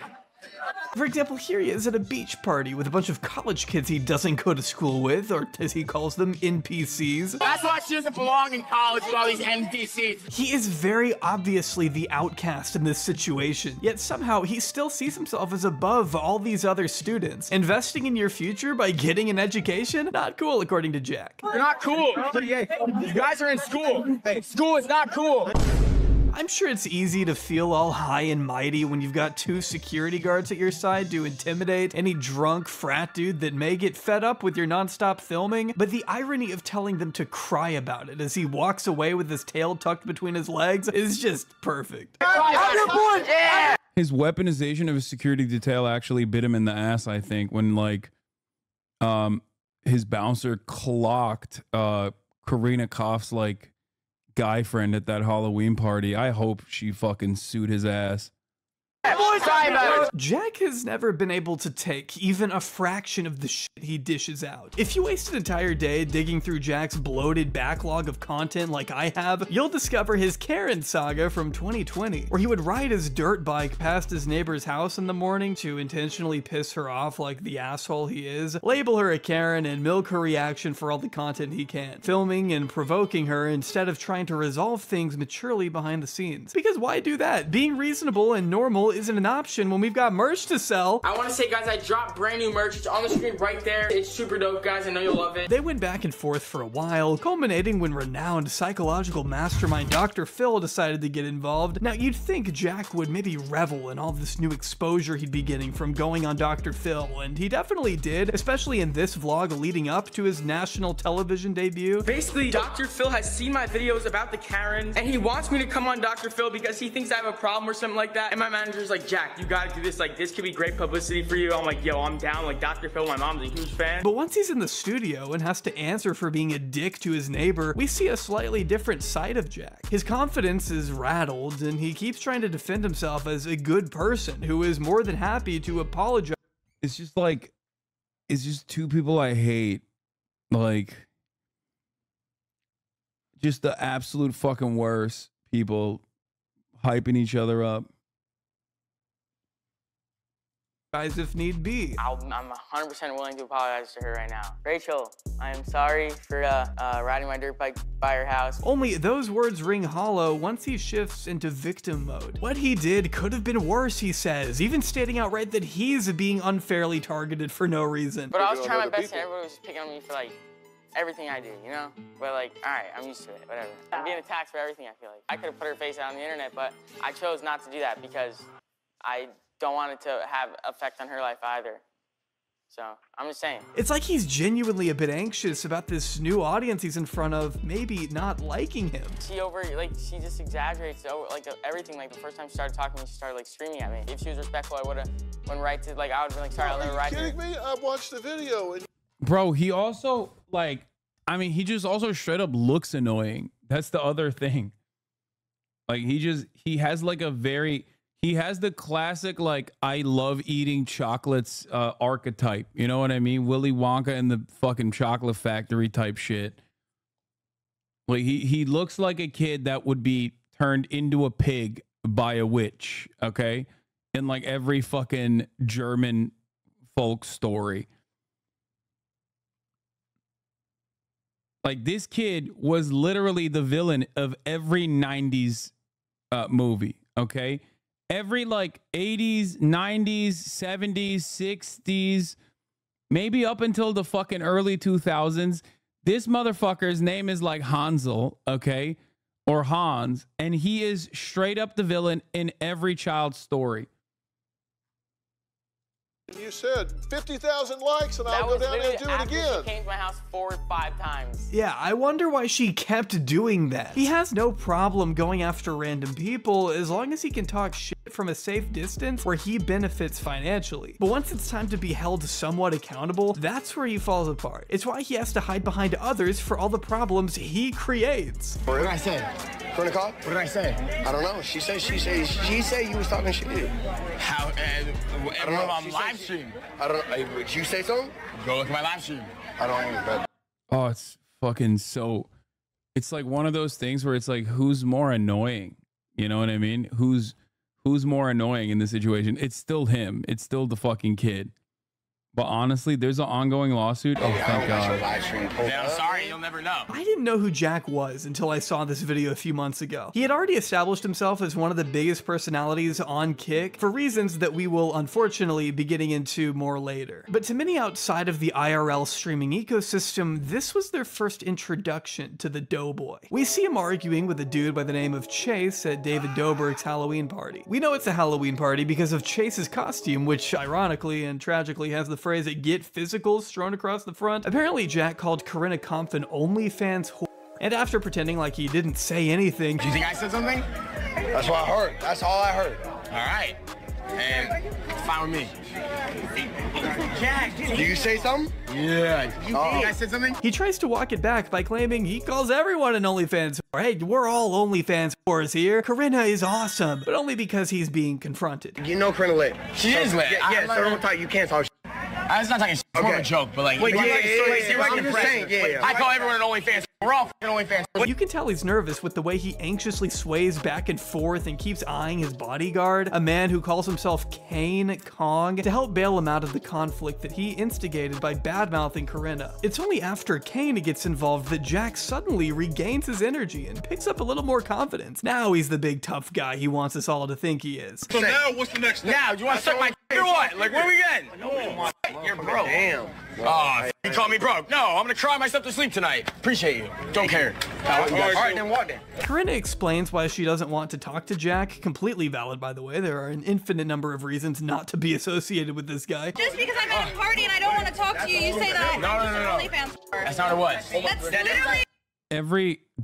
Every part of this story is just like, this is why I do not go out, okay? As a 33-year-old man, this is part of the reason why I do not go out. Like, there were chatters in here being like, did you go to the party? Like, are you fucking insane? I would rather TOS myself publicly. Okay. Yeah, I would rather drone strike myself. Call me a Doctors Without Borders hospital in Kunduz the way I would fucking perish, okay? Rather than this.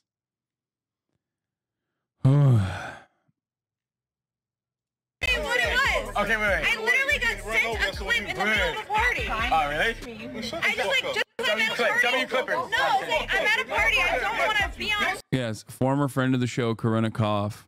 Former Oiler of mine.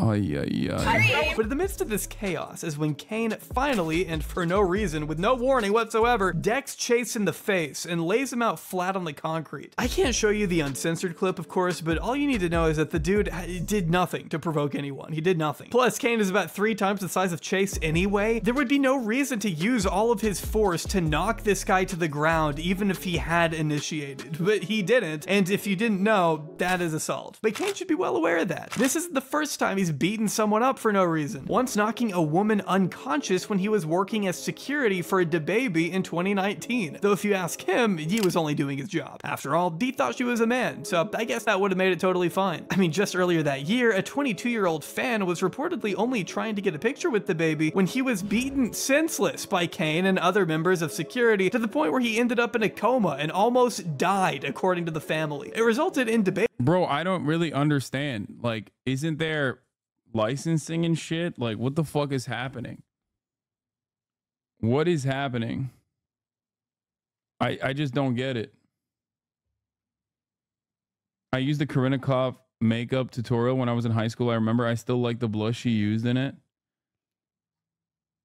Like, how I feel like if you're a bouncer and you fucking beat someone into a coma, like, you're done. You know what I mean? You shouldn't get fucking rehired to do the same thing again. Baby getting sued. So with all of that in mind, I have no idea why Jack would hire Kane to work with him when he's proved himself to be such a massive liar. License to be large and black near a famous person sounds racist and socialist. What are you even fucking saying right now? What? No, I'm saying if you're like professional security, if you're hired to be professional security and you beat someone into a fucking coma, regardless of who your client is, doesn't matter. Like, there should be some regulation in that situation, I think. Unsurprisingly, Jack was met with a lawsuit of his own, and as far as I'm aware, it's still ongoing. But I don't think it helps Jack's case that this isn't the only time he's had a security step in for him. After all, the only reason they're there is to help Jack get away with what he does best, annoying the fuck out of everyone he meets. What the f*** is your problem? You can pretty much close your eyes and click on any random Jack Doherty video to find him making an ass out of himself in public. It's like he just can't help himself. I mean, this guy spends like 5 straight minutes making loud moaning sounds while getting a massage at a mall. Oh, yeah, I like that. Harder. Oh, harder. I like it. Oh, ah. Oh, yeah. You're getting all in there, shawty. just like that. No one laughs. It's just everyone being super uncomfortable, hoping it ends. Give me that neck. Is it bad that it's turning me on? I'm gonna blow. It's coming. I'm gonna blow. I think I'm good here. I nutted. Then he calls the masseuse disrespectful for not taking his money. Here's $50. I don't want your money. You have to take it. We're running. She just ripped up the 50. Wait, give me that money back. Take this. Do it. Do it. You won't. You won't do it. Do it. Please just walk out. Wait, do it. You won't. She just ripped up a $50 bill, bro. The disrespect. He makes a big deal out of it, then starts handing out bits of the $50 bill to random people who don't even know what the hell is going on. And of course, he has to remind us he isn't a mean person. He's not a bad guy. He just wants to put the masseuse's face on a shirt. Not to mess with her at all, of course. I mean, he's not doing anything wrong, remember? It's like, I'm not being like mean or anything. I'm literally putting on a shirt. It's not that deep. It's funny. By the time it's printed though, the lady, lucky for her, has already clocked out for the day. Still, that doesn't stop him from messing with any of the other workers. Does he need help? Hello. Whoa. 1 second. Don't worry, I'm a professional. It's as if he's on a mission to make everyone else's day so much worse. There is negative value in provoking a random teacher only to turn around and pretend like it was him in the wrong the entire time. Why are you acting so stupid? Huh? Why are you acting stupid? Dude, you shouldn't chew with your... Why are you acting stupid? You shouldn't talk with your mouth open. What's especially weird is that he at one point tells this guy he's 16, which is just straight up not true. He was 18 by the time he made this. Get out of here. I'm 16. Get out of here. Dude, chill. I'm 16. Don't be an idiot. Bro, chill. Just sit down and eat your food. Just sit down and eat your food. But then again, he probably does see himself in a perpetual state of adolescence anyway. Why bother growing up when this is the behavior that's gotten him his dream house at 20 years old? I feel complete, you know, and I'm only 20 years old, but this is a direct result of hard work, guys. Obviously, I wouldn't have anything I have if I don't work all day, every day. A lot of people hate on me because I have money, and I show that I have money. Yeah, man, that's why people hate you, because you have money. Totally not the other stuff. It's because you're too successful. One thing people don't understand is I'm not just gonna buy 2 Lambos and a McLaren and not show them online. I'm not flexing. I'm just getting my money's worth. I hate to say this, Jack, but that is literally the definition of flexing, which is fine, and you just own it. Enough of the bullshit grandstanding. We're not all idiots. A lot of people like to use my wealth against me and say I'm a brat, blah, blah, blah. If you talk to anyone around me, if you really got to know me, you would know I'm not like that. I wouldn't have what I have in life if that's how I treat the people around me. Actually, Jack, it seems like the people around you want to beat you up. I don't know if you've noticed that. Would love to know who out there doesn't Is the guy your haters think you are because I'm down to slander you? No, this is like his fan base are my fucking haters. Like this 2-hour documentary is like a documentary on all of the people who fucking are either aligned or directly in my fucking orbit of haters. Consider Jack Doherty an entitled, spoiled brat. This is why I like Jack. I know you work hard, Jack. Well said. You're a G. On God, bro. Respect. Bro, I don't get why people hate him. He works so hard to get everything he has. Yeah, working hard for Jack Doherty means trying to get kicked out of places, being involved in physical... Like, even if it's not them, it's like their fan bases for the most part. These are the fucking people whose fan bases are calling me gay and a fake socialist. Aubrey called Neon a bad person 3 times, but this guy's so much worse and he hasn't called him a bad person once. Bro, what do you mean? How many words does he need to use? He's doing a fucking like 30-minute breakdown on how he's a rapacious scumbag. Altercations and flipping a golf cart over on his girlfriend just Jack to go Doherty viral. doesn't even know who you are or anything about politics. No, I'm not talking about him in particular. I'm saying his fan base are the people that also watch all of the other people who fucking hate me and are... Like this is the Keemstar orbit. Like all the fucking kids. Like there is like a league of villains on Kick, okay? And all of those people are you know, straight up on that same tip. Yeah. Hard work. I don't know how he does it. Jack's fans will commend him for grinding for his success and applaud how hard he must have worked to reach such a status, while meanwhile, the hard work in question is just getting in the way of a college tour. It's not too late to turn around, guys. This guy is a capper, and UCLA pays him to lie. Thank you so much for joining us. It's not worth $60,000 a year. It's 2021. Do we really need college anymore, though? I might have to join you, though, on the tour. Is it cool if I join you? Like I said, we cannot allow any extra guests on our tour. I need to continue. Okay, I'm just gonna keep walking. Like. All right. So as I was saying about study abroad, there are a couple of Speaking of broads, the broads here are busty as fudge. There's nothing hard about what he does. It takes no skill to be Jack. It takes a flagrant disregard for the people around you, but that's not exactly something to commend now, is it? In fact, it's honestly a little terrifying what all Jack is willing to do for the dopamine. Like I mentioned earlier, I do unfortunately subject myself to these people's streams every now and then, and I just so happened to catch Jack Doherty at a time when he was lounged out in his Sprinter, bored out of his mind, trying to think of— What was he doing? He better not be serving 3-minute ad breaks at the top of the hour. That's the biggest crime. I think brain rot is overused. Yeah, this isn't overused. Not in this case. Anyway, 3-minute ad break is upon you. You already know what it is. Here it is. You can avoid it by subscribing for $5 or for free with the Twitch Prime. Can I super kick it? Thank you for the 5 gifted subs, allowing 5 people to also kick it at the top of the hour. Here's the 3-minute ad break now.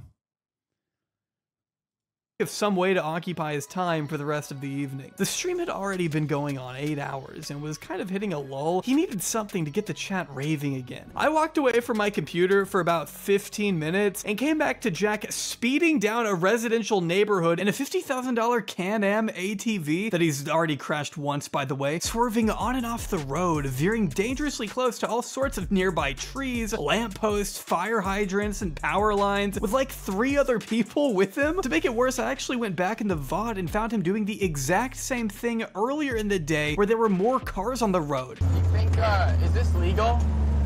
This? Yeah. No. Hey, but you're the mom. Absolutely not. You should be telling us to stop. Hey, you're having fun. No, Jack, whose fan base is not your haters. He entertains children. Just say it like it is. XQ fan base hates you because he encourages it. Wait, what? I have said that already. XQC's fan base does hate me because he encourages it. Who the fuck do you think is bringing real eyeballs to kick? Who got paid $100 million? That particular thing. Yeah, that's what it is. Yeah, that's precisely what I'm saying. You're just repeating what I'm saying. He keeps looking down at this chat and taking his hands off the wheel. I mean, the safety of himself and others isn't exactly a priority for Jack here, clearly. Like this cyclist he passes while staring down at his phone. Lovely. Jack has seemingly unlimited access to all the cars and money someone his age could ever dream of, without any of the responsibility such wealth should require. But believe it or not, streaming isn't even his main income source. The overwhelming majority of Jack's YouTube views come from shorts, meaning he's hardly making enough money over there to fund the lavish lifestyle he flaunts in front of our faces, making the real specific source of his wealth a bit trickier to pin down. I'm sure he made a lot from his cake deal, but Jack has to have something else going on to afford 21 homes in cash, at least $800,000 worth of cars, and an abundant watch collection. And it may just have a little something to do with his side hustle. So many other people get trolled for their girlfriend doing fans, but I feel like me, Steve will do it. Like, we both don't get trolled for our girlfriends having fans. But like, you do, so it's okay. Jack Doherty has an OnlyFans, but I don't think he uses it that much. I don't really want to know, to be honest with you, how often he uses it. I learned that he apparently kissed the Island Boys on there, you know, the incest twins who make out with each other. Those guys, it's not really an important detail to include. I just want you to know these twins do kiss each other on the lips for content. Okay, that's where we are as a society. But Jack's millions don't necessarily come from his account, mind you. No, the bulk of his fortune comes from the girls he signs. Let me explain. Bro, this is a freak show. This is literally like carnival freak show shit. This is actually carnival freak show shit, like maxed out and being mass produced in general. What the fuck? They've sucked each other's dicks, bro. It's so much worse. No! No, they haven't. You're fucking lying. No, they haven't. That has to be. Is that illegal? It should be illegal. Shut the fuck. Why do you know that? No. He's lying. He's lying. I don't want to believe that. I don't want to believe that. I don't want to believe that. Shut the fuck up. Shut the fuck up. Shut the absolute fuck up. Bro, stop. I just want to tell you something. This video is supposed to go in progression. Like, it's supposed to get progressively worse. Okay, so they haven't. It was a carrot he was sucking. Why are there people that know the fucking details of any of these things? If you recall, Andrew Tate discovered a long time ago that he could get very rich by hiring models to work for what became he and his brother's online webcam business. The Tates have openly bragged about using dozens of girls to scam desperate men out of thousands of dollars over the internet, explaining in one interview how the girls would sit on a webcam and an old dude would sit there. I was training these girls and it got to the point where it was easier if I typed myself. We had the two girls on camera with a keyboard that If you call what you do journalism, you will investigate the Island Boy videos? Fuck no. One, I don't call what I do journalism, and two, no. wasn't plugged in, but I was behind the screen talking to the dudes, saying the right things to start dragging money out of the internet, with Tristan even admitting it was all a massive scam. Yet at the height of it, the Tates were raking in about $600,000 a month, all thanks to the likeness of these models, and it seems Jack may have taken a similar route. Is OnlyFans probably your biggest source of income? Is that? Isn't that what fucking Rice Gum did too? All of these guys, like, they all do this, no? Like e-pimping. Split up between like your own page and like helping other people with their pages? Yeah, basically. But yeah, that's like my main source, I'd say. By recruiting OnlyFans girls to his network, Jack is able to take an unknown cut of their earnings, and in return, the girls get promoted on Jack's social medias, get to live in a big mansion with him, and risk their lives riding around in his awesome go-karts. It's actually a very carefully crafted business model. Whenever he features these girls in his often sexual TikToks and YouTube shorts, I had to get an OF girl that was really good at blowing to blow it all the way up to 100. She got so tired that I had to swap OF girls, and she took it all the way up to 200 blows. It's so hard now. He always makes sure to leave a pinned comment directing his exceedingly young fan base to the girl's OnlyFans profile. And these are bro, now I'm dude, is this what happens when like a Mormon dude who's like young becomes like a fan of this guy, and then that's how they become like porn addicts or whatever? Like, is that how that goes? Is this what they're talking about when they say they became like addicts of porn? When they were like 11 or 12, they started fucking going on OnlyFans or some shit? Like, what's happening?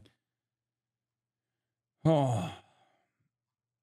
Some of the most watched shorts on his entire channel, so it's not hard to see why he's been criticized for it. Not only is he directly promoting porn to what he knows is a child audience, even the OF deals themselves have come under scrutiny. All right, so this is the last thing I want to address, because I think it's the last thing I have to address, but basically there's this rumor. By November of last year, another Kick streamer by the name of Natalie Reynolds began making some pretty serious claims against Jack, beginning by expressing outrage at the contract he had her sign. Wait, is that the fucking one that was like trying to kill a homeless lady? Why do I know any of this? Is that the chick who was like, yeah, she like paid a homeless woman to fucking get drowned or something? I don't think she actually drowned, but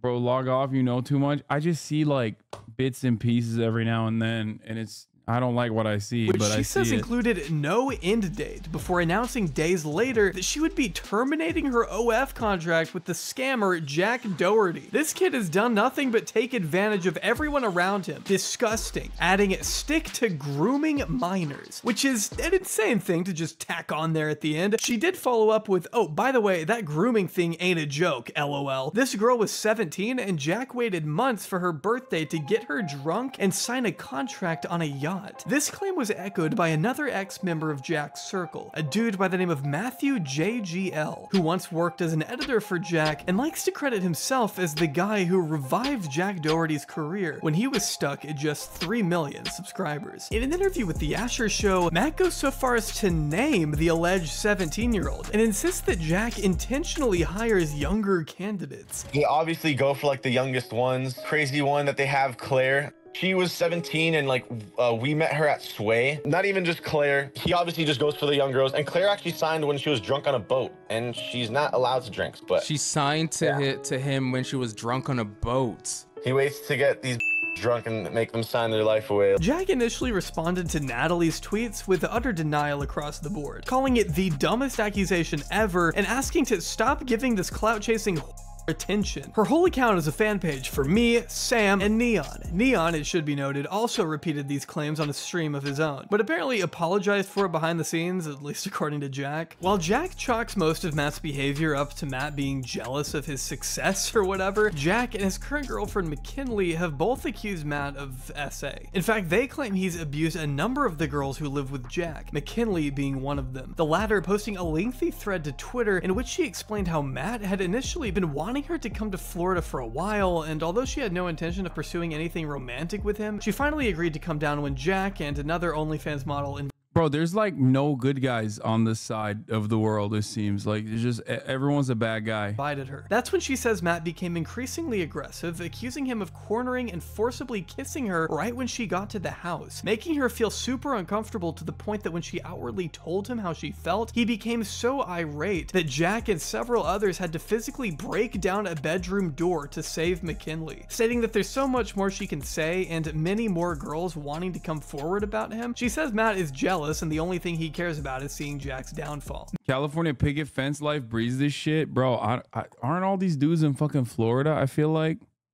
Matt responded by appearing on a podcast and showing a series of text messages between him and McKinley around the time of the alleged incident, insisting that she was actually into him. Matt doubles down on his assertion that their interactions were consensual, essentially claiming that McKinley would act super interested in him to his face, but turn around and tell Jack that he was scaring her. Yeah, and she literally made it where it was like, oh no, you're fine, keep doing what you're doing, like, you're good, like, I like you, whatever. And then she'll go to Jack and be like, please help me, he's scaring me, like, But I'm so understanding. Eventually, she like homie hopped to Jack, and it just started getting weird at a point. Like, she was making things weird. For the sake of time, we unfortunately can't get into all of the tiny details here, but I have linked the full podcast down below, along with McKinley's statements and another testimony from a girl named Sammy, who claims that she too was assaulted by Matt. In the room, in the guest room that you guys had, and he came to the room and he just like was, you know, feeling me, and I told him do not do that, like I didn't want any of that. And then he was trying to like force himself on me, and I told him, I was like, stop, you know. What the fuck is happening, dude? And I pushed him off, and then from there I was like, get out of the room, or like I'm gonna wake up everyone and tell them what you did. And he was like, no. He's like, you wanted this, and I was like crying. I was like, I did not want this. He basically, bro, this is like, is everybody doing like their own version of Jeffrey Epstein? Like, is that what's going on? Like, I feel like there is a society is just filled to the brim with like Jeffrey Epstein's at the top, and then Jeffrey Epstein's all the way down, and everyone is just trying to do their own little version of Jeffrey Epstein in their own little circles. You know, sometimes people do it in Romania. Other times they don't do it in Romania. They do it elsewhere. Like, what the fuck is this? This is stupid. basically like tried to molest me. Like, he was harassing me, and like I told him not to do that, and he was still doing that anyways. Jack tweeted this video out, along with alleging the first girl Matt sexually assaulted was a girl named Sammy at my first house in LA. And nobody wanted to believe her because we all thought Matt, our friend at the time, would never do something like that. But after I hired him a year later and he lived with me, the same thing and worse has happened over and over again, and I have multiple other girls ready to come forward about it. Which led to a lot of people in the replies saying, you let an alleged sexual predator live in your house because he was your friend? Jack, if that's true, you know how that makes you look, right? You're saying this happened over and over and one of the girls was underage? I mean, this isn't just some light Twitter drama, Jack. This is really serious if true. Though Matt has always maintained it never happened, that Jack is only now making it all up because Matt is exposing Jack's cheeks. A really weird phrasing there. Jack actually tried defending himself here by saying some people are mad I didn't talk about these allegations a year ago, but not everything is meant to be handled on the internet. He spent the last year of his life trying to make me look bad, and I've ignored it. And it's time people realize the person he is. But I mean, why would that time not have been a year ago? Are you not just admitting here that you only went after him when he came after you? There is no way your lawyer would approve of you saying this stuff, Jack. This looks awful. Matt also showed that Jack's ex-girlfriend Grace was on his side, though McKinley was quick to write her off as, quote, the dumb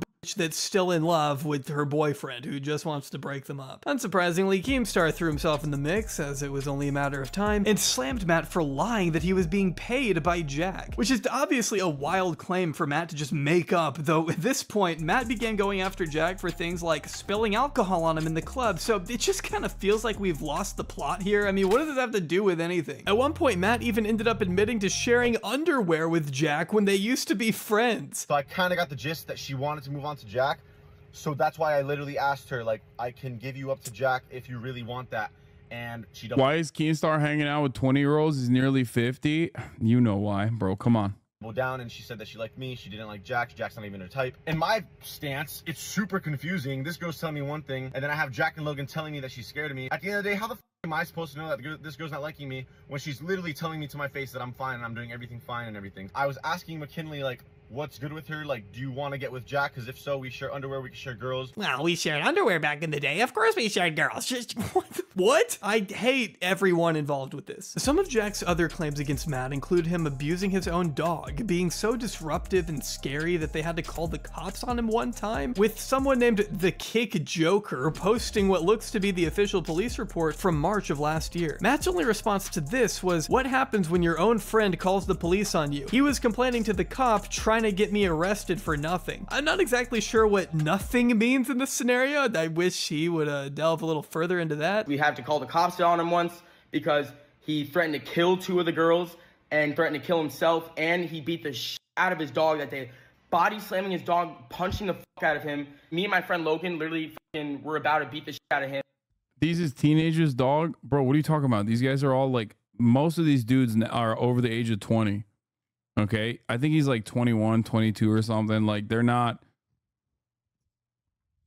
like, they look a certain way, so you assume that they're like, he looks like he's like 16 and he acts like he's 12, but he's actually 20, I think, or 21. I thought he was 20. But the cops were there. The cops got there. It was an insane fucking night. So much shit went down.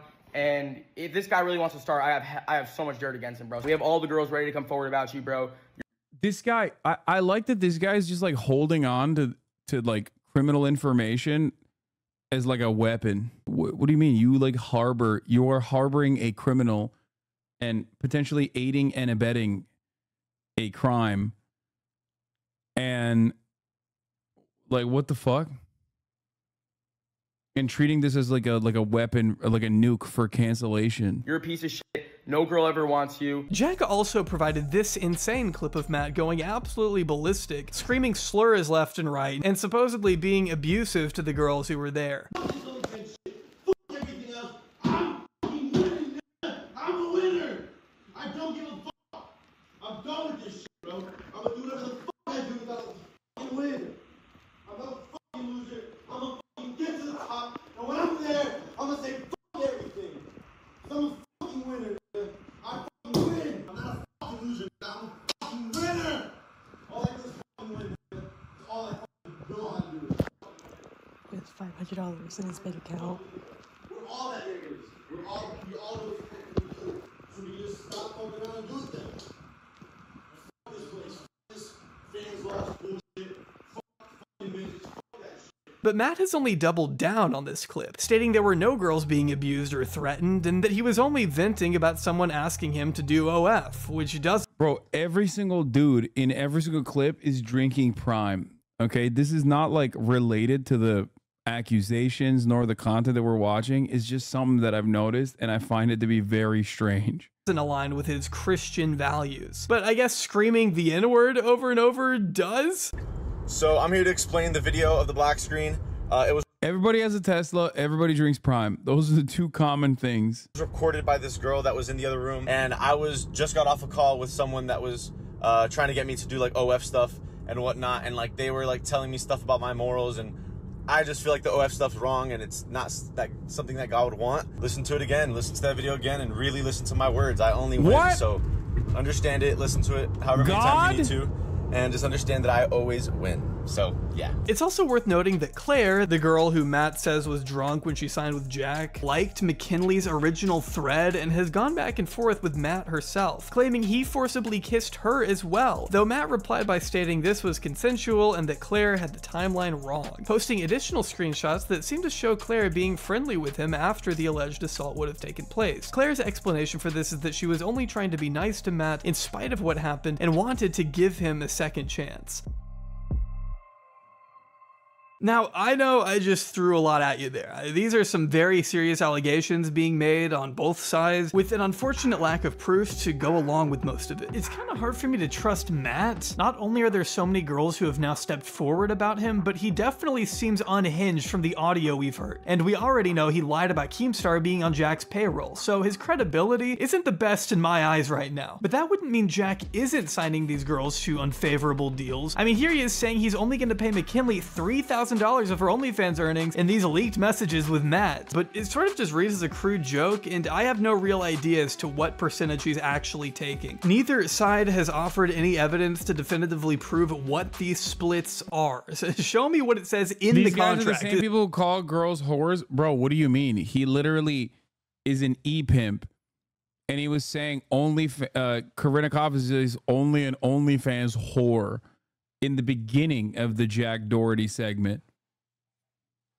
Like, is somebody, anybody. In the meantime, we're just not going to know for sure. Maybe these deals are actually fair and there's nothing there to be seen. Or maybe it's a matter of time before more girls begin to speak out like Natalie. And of course, there are still circumstances where you can sign a terrible contract without it being against the law per se. The illegal part would be if Jack were getting these girls to sign while under the influence. I know I'm not exactly the most well-educated legal mind in the world, but I am pretty sure that would be contract fraud, which would be even worse if it turned out to be true that he waited until the day these girls turned 18 to sign them. Again, I've seen no actual evidence for that at this moment, but it's not like he hasn't risked massive liabilities in the past with who he chooses as his bodyguards. You don't need me to tell you at this point, Jack isn't the most responsible, considerate person out there. But at the same time, Natalie and Matt haven't given me much reason to take their word at face value either. Natalie is a cloud-addicted freak who has done entire prank videos pretending to be a pedophile and kidnapping kids to film against their parents' will. Hey,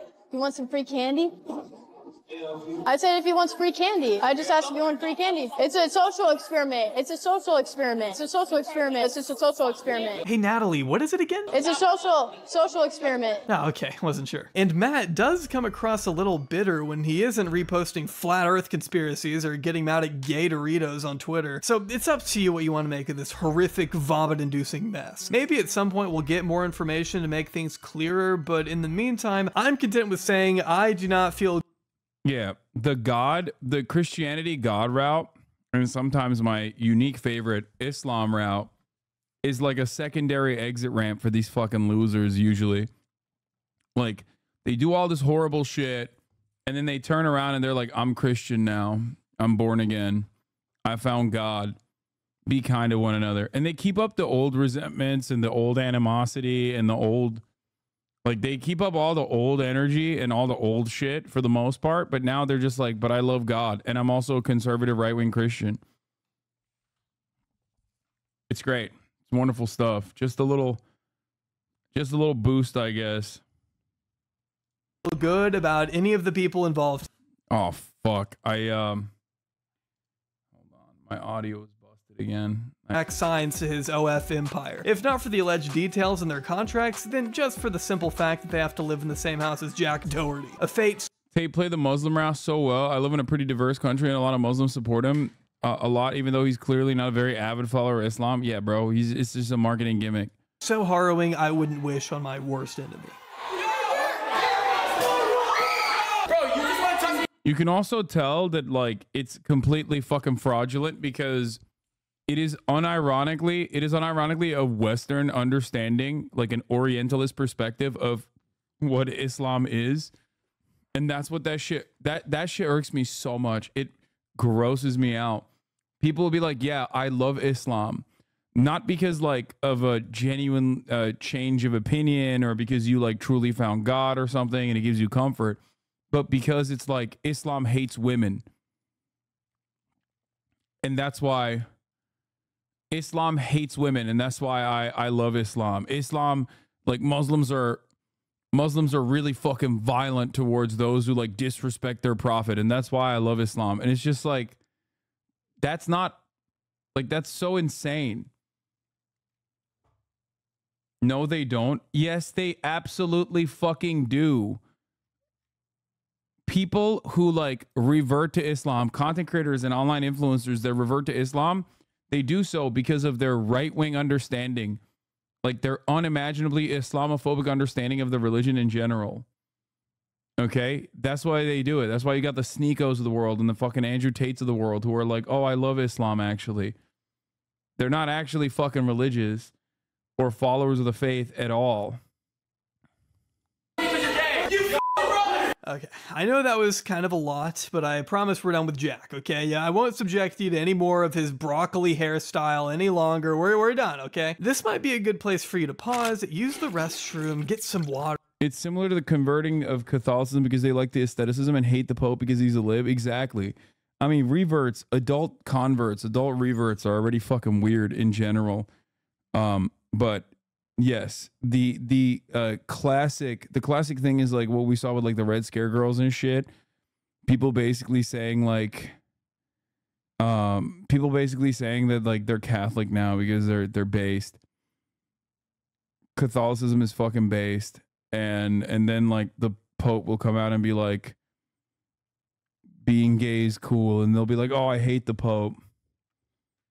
Give some money to Palestinian relief if you're able to. Me and over 100 other creators have teamed up to raise $1 million of humanitarian aid for civilians displaced in Gaza through organizations like MAP, Heal Palestine, and the PCRF. So please, I would encourage you to donate if you can. It's a great cause, and the link for it will be in the description below. In the meantime, I have to warn you, the rest of this video is only going to get more mentally taxing from here. Our next subject doesn't quite have the name recognition as Neon or Jack, but he does have a similarly unsavory reputation with those who have heard of him. It's time we meet.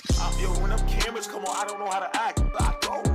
Just Snags began his career alone in his room, streaming NBA 2K and Madden to a modest following on Twitch. Little did he know, however, that in just a few short years, he'd find himself issuing an apology video to the Mexican cartel for dissing El Chapo on Kick. I'm not joking, this is something this man has done. I'm every Mexican shot. El Chapo. El Chapo.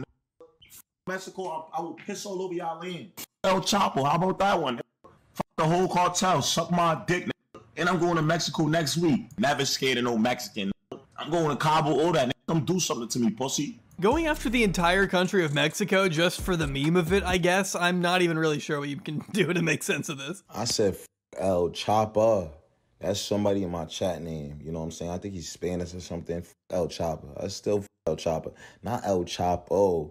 You know what I'm saying? You know, I just want to apologize, you know, to all the Mexican people. I love Mexican. I would love to get on the phone with El Chapo and him tell me that me and him is good, you know? El Chapo, I would love to be part of the cartel and work for you, big dog. You know? So how did we get to this point where Snags is quite literally afraid to walk around in public in fear of the cartel turning him into Tortuga from Breaking Bad? Well, Snags doesn't call himself Mr. Do Anything to Go Viral, Mr. See Red, and Mr. Promote the Violence for nothing. Snags is serious when he says he will do anything for the content. And that could be anything from trying to give himself a hemothorax by beating his chest for hours on end until it turns red and purple. I'm not exactly sure why he does this, but it does seem to leave an impression on his fans. I love the baby. Rippy, nosy, those same fans who don't seem to be over the age of 9. Like to hear him say stuff like this, I guess? I want them to put their boot on my neck like George Floyd, you heard? I want to cop today, you feel me? I want to cop the stand on my neck today. That's my goal, man. I mean, most of his content consists of what I just showed you, along with dissing members of the New York drill scene, something that I don't even think his elementary school viewers could comprehend, but maybe that's beside the point. Daddy, you a ride, stop riding. I can't wait till I can study that little swing. I swear these gonna eat you, Snags is pretty indiscriminate when it comes to choosing his enemies. Those enemies include, but are not limited to, other streamers. Them Yeezys, I'm beating you out them Yeezys and that fake ass clothing. I don't care how many security you got with you. Members of the LGBTQ community. I'm gonna beat the shit out your ass. I'm every shot, okay. Fuck up. Ah, suck your dick. Come here. Stop! Pussy! And of course, anyone unlucky enough to encounter him in public. As evident by the way he threatens random mall goers and tells his chat he's looking for someone to beat up. I hate that beer. I hate that beer. I'm on that. Let me grab that hand. I'm on that. Bro, what is happening? What the actual fuck is going on? Bro, this is just like mental illness, I think. Like, what's the only difference between this dude and like the dude down the street from my house that like serially masturbates in public is that one of them has a camera on him while they're doing this type of shit. Like, it's the same exact activity. I'm not even joking. Like, he's just streaming it, I think. That's the major difference. There's something to be said about a lot of content creators that, like, look, a lot of content creators also lean into the stereotypical shit. Ultimately, the majority of the audiences in NA and in the West are white teenagers. So a lot of content creators will lean into like these stereotypes and specifically make a mockery not only of themselves but also the entire racial stereotypes. Like what do you call it? Like that one dude who will go out and just like, I mean, the fact that he's like saying like, I want a cop to kneel on my neck like George Floyd. It's just like it's like a modern minstrel show. You know what I mean? That's all that's basically what this is just like trying to get the gorilla dude who like literally used to call himself, I think, the gorilla or something, and then he had to change his name because everybody was yelling at him.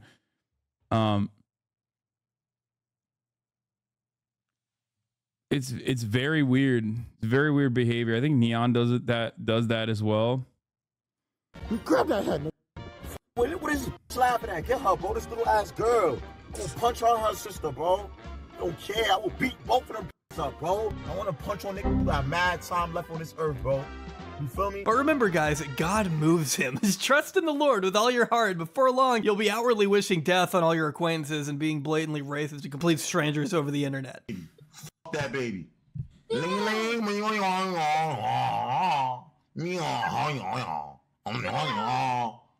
Two animated characters. I don't care. Damn, he's really killing it with the comedy, dude. He's laying it, dude. The state of comedy online. Yeah, I don't think that Lee's racist kick streamer it's in the Bible. But if this format looks familiar to you, it's because Snags is using the same Omegle alternative site Monkey that Riot Lol used to obtain CP for his Discord server. Over the past year or so, Monkey has been kind of the default place to go for quick and easy content, especially if you're an up-and-coming creator looking to make some viral, epic moments. But you gotta keep in mind the moral compasses of these new age streamers are pretty much non-existent, meaning their interactions can devolve into pure debauchery in a moment's notice. That f***ing deadass inbred you. What? Yeah. How old are you? I'm 11.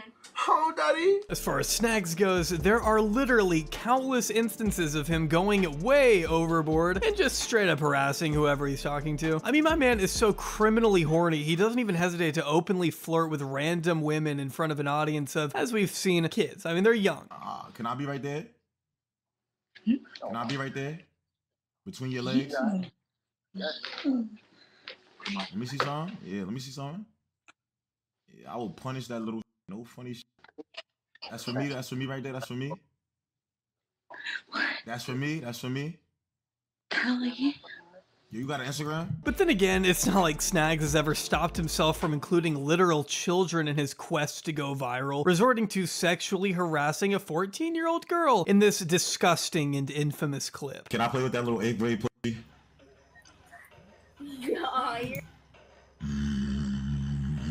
Imagine a 24-year-old man saying something like this to your younger sister or niece or daughter. It immediately made the rounds on Twitter, reaching an audience outside the insular bubble he was used to dealing with, leading him to publish the most sincere and heartfelt apology ChatGPT could offer. To everyone who it concerns, I would like to apologize to those who have been affected by a recent video clip that has come out. I would first like to say that video clip is completely out of my character, for I have a mother, sisters, and other family members who are females. Therefore, I respect females and would never want to endanger anyone. I will do my part as an influencer by never indulging in such behaviors no matter what. Lastly, I want to apologize to my family, fans, and supporters.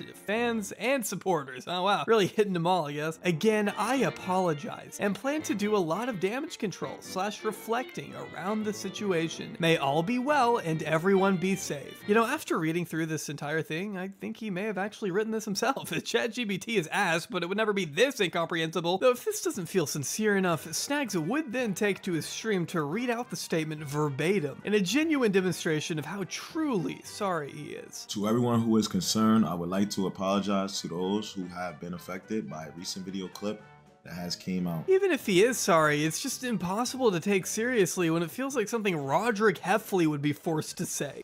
I'm sorry, women.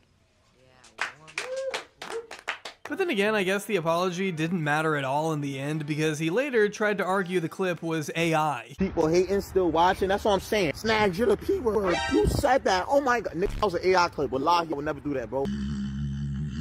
Yep, that wasn't him harassing an 8th grade girl. No, that was an elaborate deepfake that someone made of this extremely niche streamer in an attempt to cancel him for doing something completely in line with his character. I mean, are you kidding me? This is what you do, dude. How are people gonna believe this is AI when that's your character? That's your brand. I don't care what his excuse is or how many times he tries to apologize. That kind of comment directed at a child is inexcusable in any context and should result in an immediate— Bro, there's 2 more content creators on here. It's about to get worse than this. I don't understand. Did they murder people? Did they murder children deliberately on camera? Like, what the fuck is going on? It's just like, it doesn't, honestly, it's too much. It's so much. It's like, every time we venture into this side of the fucking content creation sphere on this side of the planet, I'm always like I feel like I need to get a hazmat suit. I feel like I need to. It's just tip of the iceberg compared to the last freak. Don't you love that these people are considered your peers in the streaming space? Like I have all the smoke for people who just think like streamers are fucking gross psychotic monsters, because like if you're uninitiated and you just see this kind of shit pop off on Twitter, you're like, oh, this is how all Twitch streamers are. You know what I mean? But yeah, remember guys, I bought a house for myself and my family to live in and a nice car. Immediate ban, no questions asked. But then again, this is Kick, and Snags wasn't quite done with his reign of terror just yet. He had things to do, events to promote, like boxing. It's MMA, it's grabbing all type of shit. Shockingly enough, Snags' career didn't change much after this clip. In fact, he found himself able to continue hanging out with the biggest streamer on the site, a man that I'm sorry to keep bringing up is Aiden Ross. Aiden had met Snags a little while back, they'd streamed together a few times in person, and although he was never an official member of S— Bro, Aiden Ross looking at the biggest piece of shit that is being canceled currently and should probably go to for things that are just like crimes, right? And going, yeah, can't wait to have him on my stream. What the fuck? Dude, he's like, oh, this is sick. Did you get yelled at by the woke mob for openly saying the words that I will not repeat right now because I cannot get myself to say those words about an 8th grader? Well, time to fucking come into the big leagues, baby. Time to fucking promote, you know?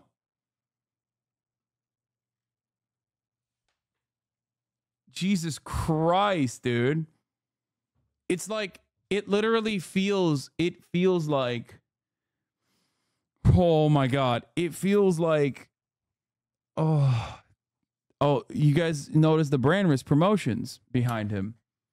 Yeah, that was going to be the name of me and Will's podcast before Fear and Malding.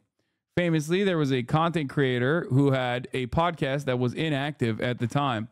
His name was Your Arab, I think, or something like that. That's right. Will and I were going to name our podcast Brand Risk. And Your Fellow Arab was like, bro, what the fuck? That's our podcast name. Don't do that. So then we were like, all right, you know what? Our bad. We're not going to do that. We don't want to fuck around. Everyone in my community was like, why are you trying to steal from a fucking small content creator? Why are you trying to steal the name from a small content creator? Everyone in this community at the time was fucking crying about it. Okay. Now, years later, I found out that Your Fellow Arab is like another one of these like I love God type guys who went to Haiti. Then I found out that he is also aligned with Aiden Ross. Then I found out that he actually was like fucking hyping up the fact that he made sure we didn't use the term brand risk so that Aiden Ross could use it. Aiden is a better person than you. Please no ban. I will not ban you for saying something so funny. I actually will keep you in the chat as my little pet. Yeah, that's right. He was like apparently fucking flexing on a phone call with Aiden being like, yeah, we stole that from that fucking gay ass Hasan. The name, like he was going to name his podcast that, but now you can use it, Aiden. That streamer is based when it comes to Palestine. You saw a random black dude on screen and immediately sent me a clip compilation of I Show Speed. Bro, I Show Speed is literally a model citizen that does model UN debates in comparison to these dudes, okay? That is insane that you saw a black dude and you went, oh, well, here's another black guy. SSB, he was certainly adjacent to that community for a while. Just some context here for any normal people out there. SSB refers to Aiden's now defunct streaming group, which included the likes of Cheezer, Convy, Cuffum, and a person named Schnaggy Host. I know it may sound like I'm pranking you, but I promise these are all real people. Like, I could probably do an entire video on Cheezer. I don't have the mental capacity for it at the moment, but I will go ahead and let these clips speak for themselves. Is that a naked baby, bro? No, he's not naked. Get him naked. I want to see him naked. GT, I'll suck a baby's. I want a fucking baby right now. Yeah, get out of here before I stick my dick in you. Hurry up. Bro, What? she's 16. How old are y'all? How old are y'all? We're 16. Yeah, as you can tell, he's also a big frequenter of Monkey and has zero restraint when it comes to blurting out the most grotesque sequence of words that pops into his disease-ridden head. Prison, okay? Prisons are not obsolete. I'm telling you right now, Angela Davis was wrong. Prison is not obsolete. Prisons are not obsolete. Okay? Prison. One word, prison. 3 words, prison industrial complex. Okay? Specifically for this. What the fuck? What is happening? Sexualizing real babies and pulling Bro, out we need to bring back like exiling people, okay? We need to bring back exiling people to a faraway island or some shit, okay? An uninhabitable island.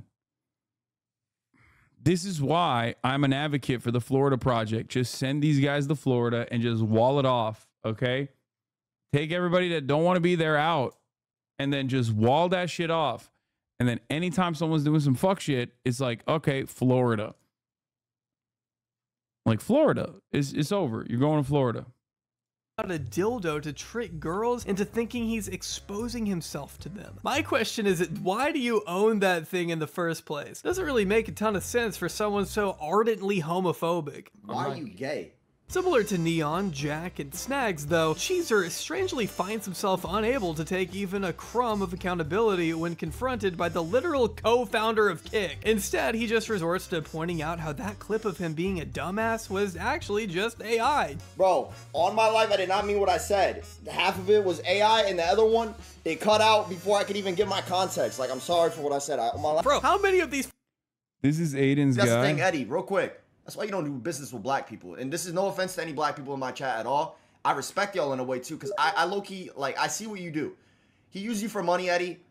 He didn't want to ever work with you long-term. He got what he wanted out of you. Which, listen, it's in their culture. I respect their culture. Everybody has different cultures. Like, white people, we do our own things. Indians do their own things. Black people have their culture. It's not no racy shit either.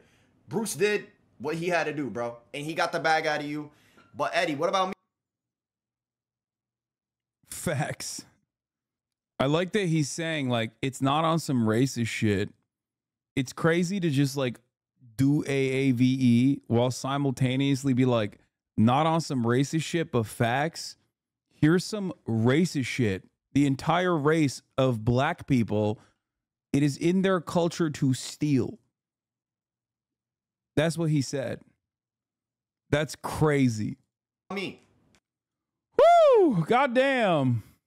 These streamers are gonna use this defense. Does anyone actually believe? Does this have to do with that one guy who manipulated the girls on Kick to expose themselves? No, this one doesn't even cover that. There's apparently so much more of that out there. The fact that all these people are still out and about makes me that much more discouraged of the police. Yeah, dude, cops ain't doing nothing, okay?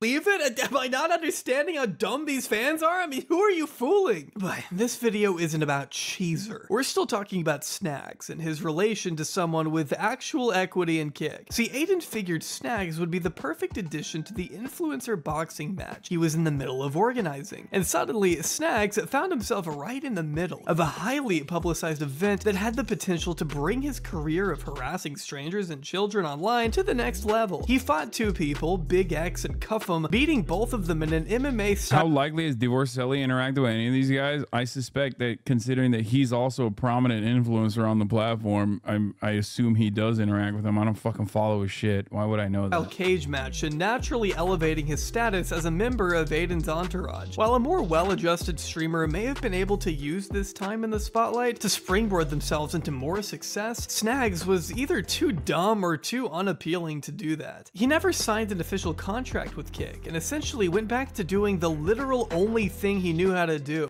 Like, I don't know if he talks to these dudes, but it doesn't really matter. Ultimately, oh yeah, that's right. Aiden Ross and Destiny don't like each other, right? They had like a fucking let him fight moment. Except it doesn't really fucking matter. He has his own fucking 2-hour documentary worth of shit that he's done personally, so. Making an ass out of himself on video chat. But instead of sexually harassing a teenager, this time Snags decided he was going to take aim at the deaf community. Yeah, it's a bad time, so I like that guy said it's funny to be racist, and then immediately says some anti-Semitic shit. He's like, Aiden Jew Ross. Okay, bro, this ain't Kick, big dog. You will get banned here, okay? You can't just fucking fly around saying some idiotic shit. He still made you? Who?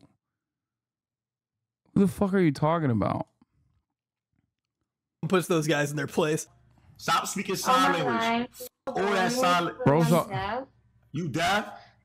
I am actually deaf. No, you're not. Cause no, you do not, bro. Don't be with. Oh shit, my fault. I'm going to have. Yeah, they going. Of course, some have pointed out that Snags didn't know this girl was deaf until after he had made his remarks, but that doesn't really make it any better because the rest of the clip is just him relentlessly bashing her appearance for no reason whatsoever. You not bad enough. Your nose, you got the beak on you. You look like you stink. Your hair look mad rough. Like, comb your hair a little bit. Yeah, you. And your lips. Why are you so mean? You dumb. Look, your lips look mad dry. Your hands is mad fat. Again, very Christian move. This is another clip that happened to make the rounds with Dexerto, Drama Alert, Scuba Ryan, Clout Farms on Twitter, and before long, it even got picked up by the world's youngest flexer herself, Lil Tay. Imagine making fun of someone for something they can't control, all while being a pedophile at the same time, even including the original clip of Snags with the 8th grader, who in their right mind sets up the camera, starts a stream on Twitch, goes on Monkey, and says this to girls my age. Can I play with that little 8th grade Pretty valid point there, I would have to say. Kinda hard to argue with anyone who might want to label him a file when he's got clips like these floating around, but Snags was pretty quick to respond, defending his good name by going ahead and proving the exact point Lil Tay set out to make. Come to Epstein Island, Little Tay. Let me show you around Epstein Island. Man, how do you expect to beat the pedo allegations by telling another 14-year-old you're going to take them to Epstein's Island? And he does not let up. Tunnels. I want you to take the tunnel entry. You know, take the tunnel entry. Whatever happened to respecting and not endangering females, Snags? And don't tell me you didn't mean what you wrote in that apology. Snags repeatedly threatened. Yeah, I don't get it. He has female mother and a female sister and a female niece. This is shocking to me.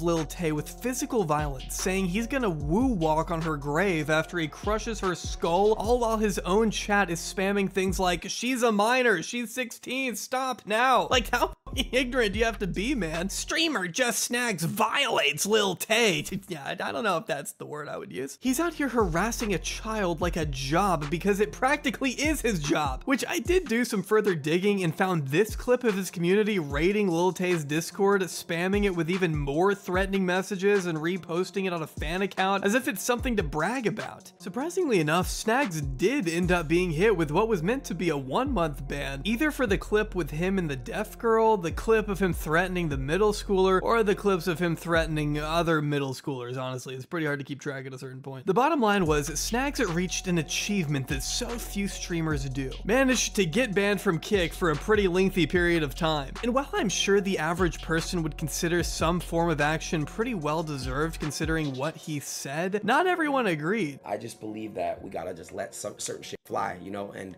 I really stand for my people, bro, and I stand for this platform. So, you know, I worked out with Eddie. Eddie literally told me, he said, yo, I'm gonna unban Snags. It could be 48 hours, so Snags would be.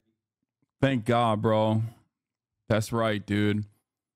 You gotta let certain shit fly, like telling a 14-year-old that you're gonna take him to Epstein Island after they correctly called you a pedophile. Stand on business, Aiden. Be unbanned, and I'm gonna unban some other people that have been like indefinitely suspended or permanently suspended because I don't believe in that shit, bro.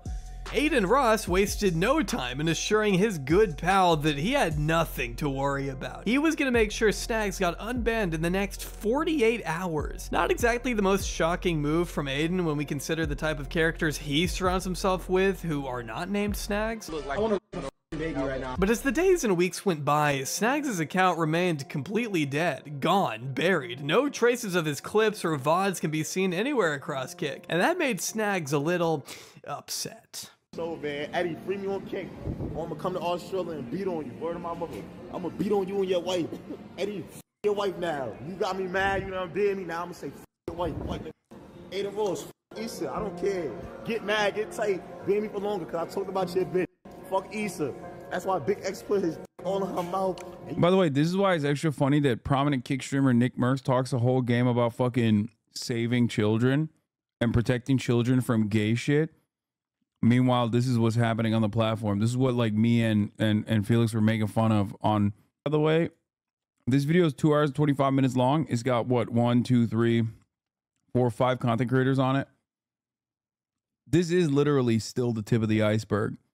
There is at least one prominent CP distributor that Aubrey mentioned but didn't do a video on because there's another video on it. And there are so many others that are not even getting like honorable mentions in this video at all. You still kissed her. Oh my God, you smart. Oh my God. In typical Snags fashion, he decided to bite the hand that feeds him a little bit and slammed both Aiden and Ed Craven for allowing him to be so unjustly deplatformed. I guess Snags has never had to be a mature adult in his life, so this may be a shock to hear, but saying you're gonna assault the wife of the owner of the website you are trying to get unbanned from is probably not gonna do you many favors. And mind you, this was after Snags tried to come back early with a new account, and the man just can't stay away from the limelight. He's a fiend for the content. But according to Aiden, the bigwigs at Kick are a little more trepidatious about having Snags come anywhere near their platform, especially after countless warnings went completely ignored. The thing about Snags is he's been warned so many fucking times. He's had like literally like 10 warnings. The issue is The last clip that banned him was that fucking thing. Hopefully we can get him unbanned. I'm working on it, bro. Like, they fucking hate him, you know? And I mean, would you blame them? This is a guy who regularly puts himself in the line of fire, willing to get assassinated by the Mexican cartel if it means getting reposted by Dexerto on Twitter. Which, by the way, just so we're clear, the cartel has been known to lethally target influencers who disrespect them in the past. So this isn't just fake beef for internet points. What Snags is doing comes with real life consequences, but I doubt he really understands that. I am not exaggerating when I tell you Snags has expressed wanting to crash his car for the sake of going viral. See somebody walking up right now, I might just smack them with the V, like pedestrian and all. Like, I'm just on bad timing all 2024 summer, you heard? Like, get the road, get the road. Like, yo, if I see a lady right here walking with her dog, kid, stroller, I'm hitting that bitch. He says he wants his first fan meet and greet to get shot up. I really turned crazy. I really turned little kids crazy, bro. I can't wait till I have my first meet and greet, bro. I'm telling you, it's gonna be a shootout. Like, mad is gonna get shot at my meet and greet. Like, I'm gonna be the only streamer that hosts a meet and greet that gets shot up. Like, I can't wait, bro. Y'all gonna start crashing out. Y'all gonna start just in the crowd. Like, oh my God, I can't wait, buddy. Like, he's threatened to gun down a gay pride parades himself. I'll go to a gay parade and shit it up. Suck my dick. In one clip, he even says his next viral moment will be when he shoots 30 people at a public event. Yo, my next viral clip, I'm gonna be on Fox 5, Channel News, like, just like Snags just massive death, like, oh my God, just like Snags just killed 30 people, he just shot up a parade, like. Snags, in my opinion at least, is a disturbed individual. The powers that be woke up his inner demon in his own words, and I'd rather we don't find out what that means. Bro, I think he's just schizophrenic, honestly. Like, he just needs immediate mental health. Like, I blame this on you. Okay. I think he's just insane. Like, this dude just seems way more deeply unwell than all the other ones. All the other ones, like, have a seemingly, like, their actions are gross. Every single one of their actions are gross. But the other two at least, like, are deliberately being gross. Like, this dude, I think he's out of his mind. I need some kids to talk to, bro. Man, you can compare yourself to demons all you want, but at least give up the Christian shtick. I don't know who you're fooling at this point. But to really stand out on Kick, you need to be willing to let go of morality a bit. You get a little crazy, you know, stoop pretty low. And it's hard to find someone who will stoop lower than... Dude, I don't even... What the fuck is about to happen? It can't be more depraved. It can't be more depraved. I feel like we've already hit the bottom. Every time we hit the bottom, there's like, and this guy did exactly what the other guy did and then some. Like, straight up, dude. Luckily, not a single one of them has served a 3-minute ad break at the top of the hour so far, to my knowledge, which is obviously the worst thing you can do, while also having a house and also purchasing a Gucci shirt one time. Obviously, there's nothing worse. Genuine question, sincere. What is the difference between this and a drill rapper or the First Amendment argument, like with Young Thug? What is the genuine difference between this? A drill rapper is talking about fucking, like, maybe killing someone, if they are talking about that, in a fucking recording booth. This person is, like, literally filming themselves doing a crime. That's the difference. Okay? Like, one is hyperbole, artistic expression. The other is like filming yourself in the process of doing a crime. Okay? Like, one, you have to entertain. For one, you have to entertain that it's fiction. The other, we know, is not like a controlled environment. It's an uncontrolled environment against a random person, either online or in public. Do you understand the difference now? I hope you do. Chatter thinks Lil Mabu has killed people. Yeah. You probably haven't heard of Derek Graz. Not many people have. And I doubt I have much audience overlap with someone who posts things like, crashing a 4-year-old's birthday party, cops called. This isn't even on Derek's channel, because as I'm typing this now, Derek is battling 2 community guideline strikes on his channel, meaning he's 1 strike away from losing it all permanently, and has taken down all of his videos in order to play it safe. But not to worry, according to his Twitter, he'll be making his much anticipated return before you even know it. In the meantime, we're just gonna have to learn about him through his collabs with Buck, Buke, Bucky, FPS, really piss poor name there, I'm afraid. These guys' idea of quality content in 2022 was to film families and children enjoying themselves at Chuck E. Cheese, despite being repeatedly asked to leave the premises. Just can't let you guys like film inside. It's alright, guys. Sorry, cut your deal. Sorry, we'll cut you a deal. I have to ask you guys to leave, man. This worker literally tells them right when they get there they're not allowed to film and that they need to get out of the store. Shocker, they don't listen and are told to leave a second time by what looks to be the manager. So what do? They accuse the manager of sexual harassment. Excuse me? Bucky was the other guy in the take call with you and Aiden. Wait, really? With like, what's his name? Clicks? That's kind of crazy that I didn't even fucking know. Like, I don't remember him at all. What an afterthought he was. He's the same guy who was on your Andrew Tate debate. That's crazy. I used to think that the parody of a live streamer streaming themselves robbing a bank was ridiculous, but now it almost seems like a certainty. Yeah, except that would be a cool crime. Okay, that's the difference. They never do cool crimes. They do fucking lame shit. Not. That is sexual assault. Sexual assault. They're just trying to say whatever they can to cause the most commotion. Luckily, nobody around them really seems to care, though they do make sure to repeatedly assure the employees that they aren't filming. He's not recording. It's a camera lens so you can see. Yeah. No, he has seizures and stuff. Why is he pointing it at me? Oh, I don't know. No, because he's trying to see. He has seizures and stuff so he can only see through a lens.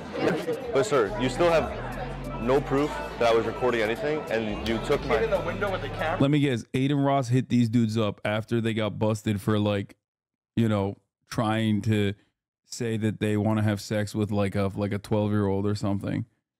Clicks was friends with Heel Mike, Bucky, Derek, and Andrew Tate. Very normal.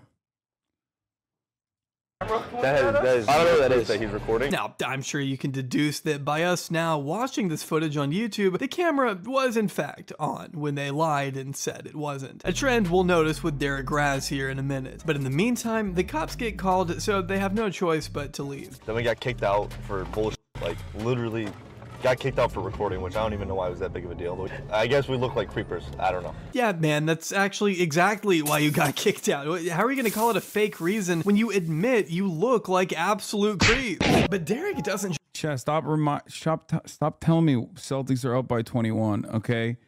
I don't want to think about it. I don't want to see it. I don't want to... I am now on the copium train. I think Kyrie Irving is personally fucking dumping it with the deliberate intention. He's personally dumping it because he doesn't want Miriam Adelson to get a dub. Okay, that's what it is. That's what it is. The Mavs, listen, bro, what's going on is Kyrie saw what Miriam Adelson was doing, okay, with Donald Trump. And he was like, fuck that. Free Palestine. I'm fucking dumping it. I'm tossing it. Just look like a creep. He very much is one. And I assure you that's not hyperbole either. This next part to be heavily edited. See, apart from Derek's awesome YouTube pranks, he's also built up a pretty illustrious reputation over on Kick. When he's not bothering customers by pretending to work at Walmart. Dude, I just stared at her tits and said, are you recording me? Oh my God. Jesus Christ. She did her. Latinas, bro. I'm saying she's probably 15. Well, not actually, but she probably was, bro. He's trying to meet women on Omegle, getting pretty upset when... Bro, yo, this is like, what is going on? What the fuck is happening? In my whole life, I've never had a moment where I've had these thoughts.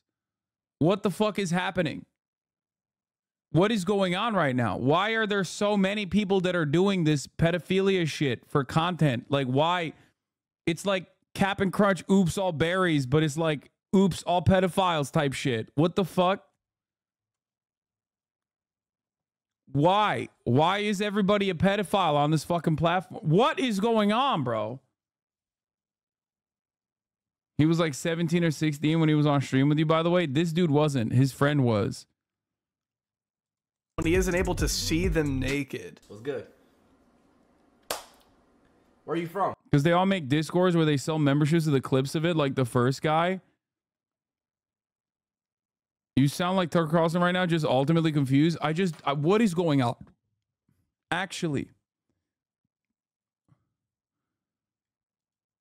Ukraine? Why is everyone from Ukraine?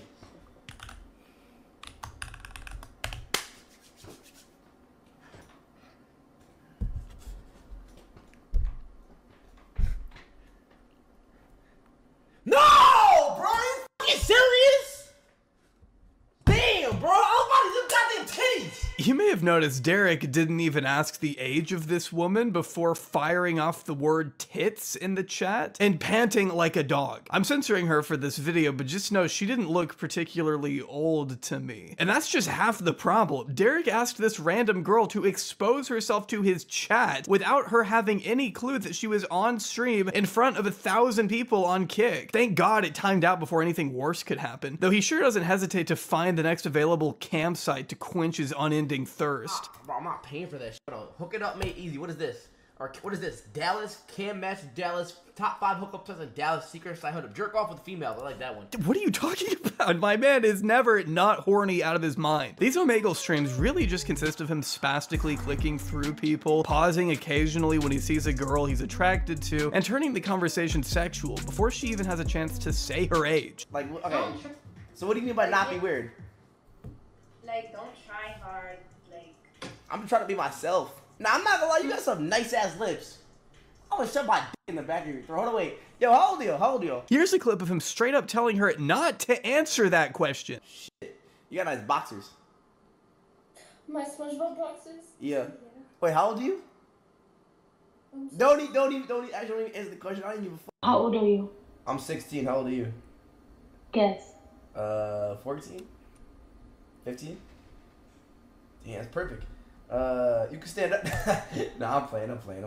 I'm sorry, Derek, but 15 is not perfect when you're an 18, almost 19-year-old man out of high school making girls uncomfortable online. Here you can see Derek thrusting his pelvic region at a girl who he discovers later is 15, only after he spent 30 straight seconds pretending to have sex with her. Yo, how old are you?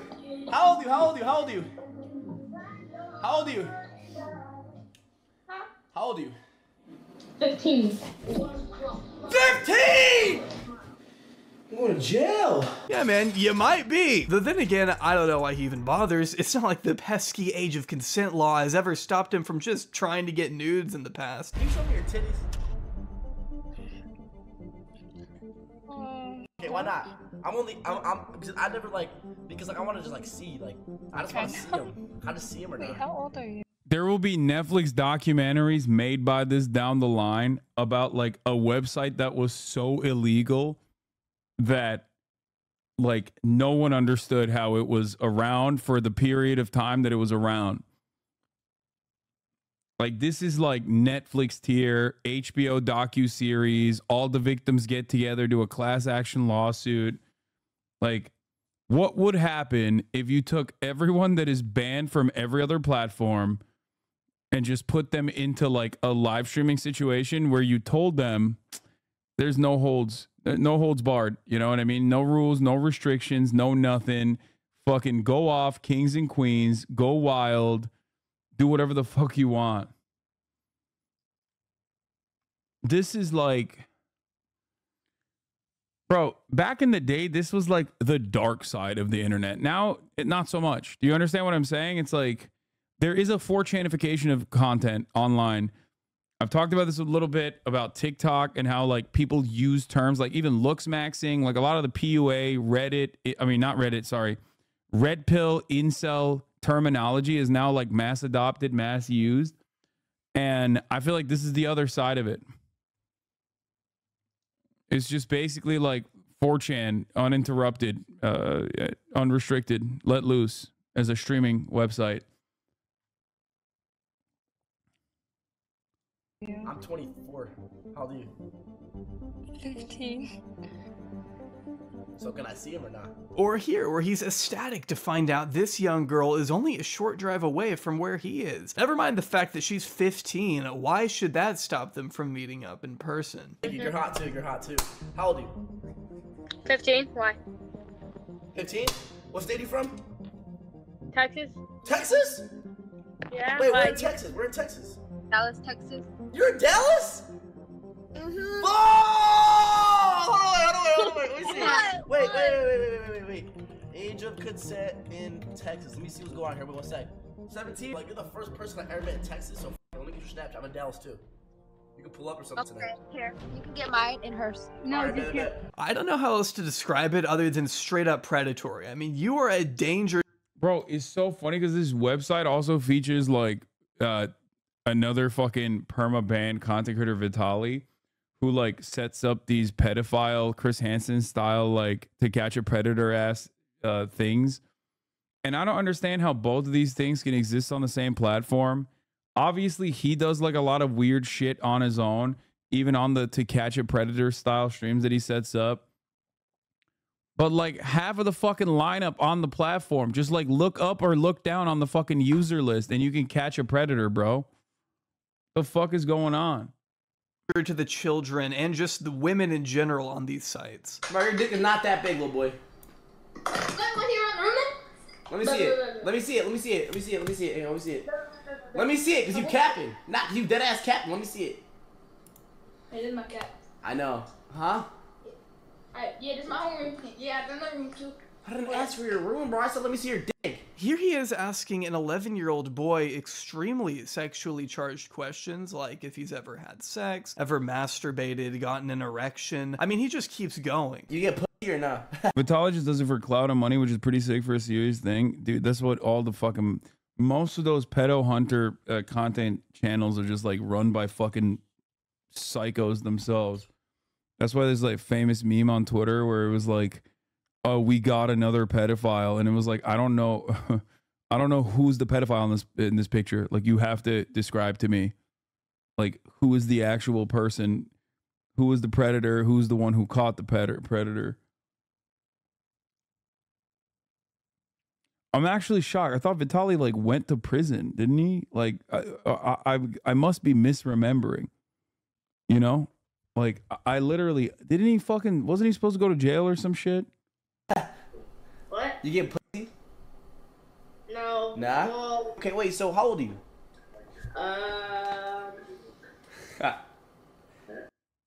What is this? Look how many assaults are being prevented just by them hanging out in one room and not out in public. Sneeko is behind the chat.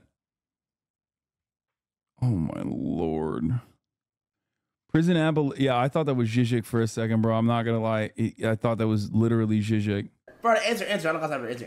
Have you jerked off yet? What? Have you jerked off yet? You haven't jerked off yet? Have you ever got a boner yet? Oh, no. Have you ever got a boner? No, man to man, bro to bro. Have you ever got a boner yet? Sure. What? Have you touched it? What? There are no words for this at all, man. I mean, what do you even expect me to say here? Even this 11-year-old kid is visibly taken aback at how this conversation is going. I cannot even begin to imagine if someone spoke like this to my child, even as a joke. Derek shows absolutely no constraint in any of these streams because he probably thinks it won't leave the small insular bubble that is his community. Some of these VODs only have a couple hundred views and 4 likes. I mean, he probably feels like he can get away with anything. Here's the co-founder of Kick, Trainwrecks TV, donating $5,000 to Derek because of how promising of a content creator he is, I guess. I know. Trainwrecks donated $5,000. That's a lot of love. Take $5,000 for that level of love, brother. I'm gonna be nice here and give Train the extreme benefit of the doubt and say that he probably didn't know what an absolute freak Derek was at the time this donation was made. But that's why it's incredibly crucial to be aware of who these creators are and what they're doing on your young up-and-coming platform. So then you don't look bad when the guy you made $5,000 richer unironically preying on teenagers. See, Derek also had these little quote-unquote secret streams he liked to do from time to time. Being the silly, goofy prankster he is, Derek devised a brilliant idea to invite Tinder girls over to his apartment and try to have sex with them on camera in front of 1,000 live viewers. What? And to make it even— What are you what? Dude, what is happening, dude? Dude, what?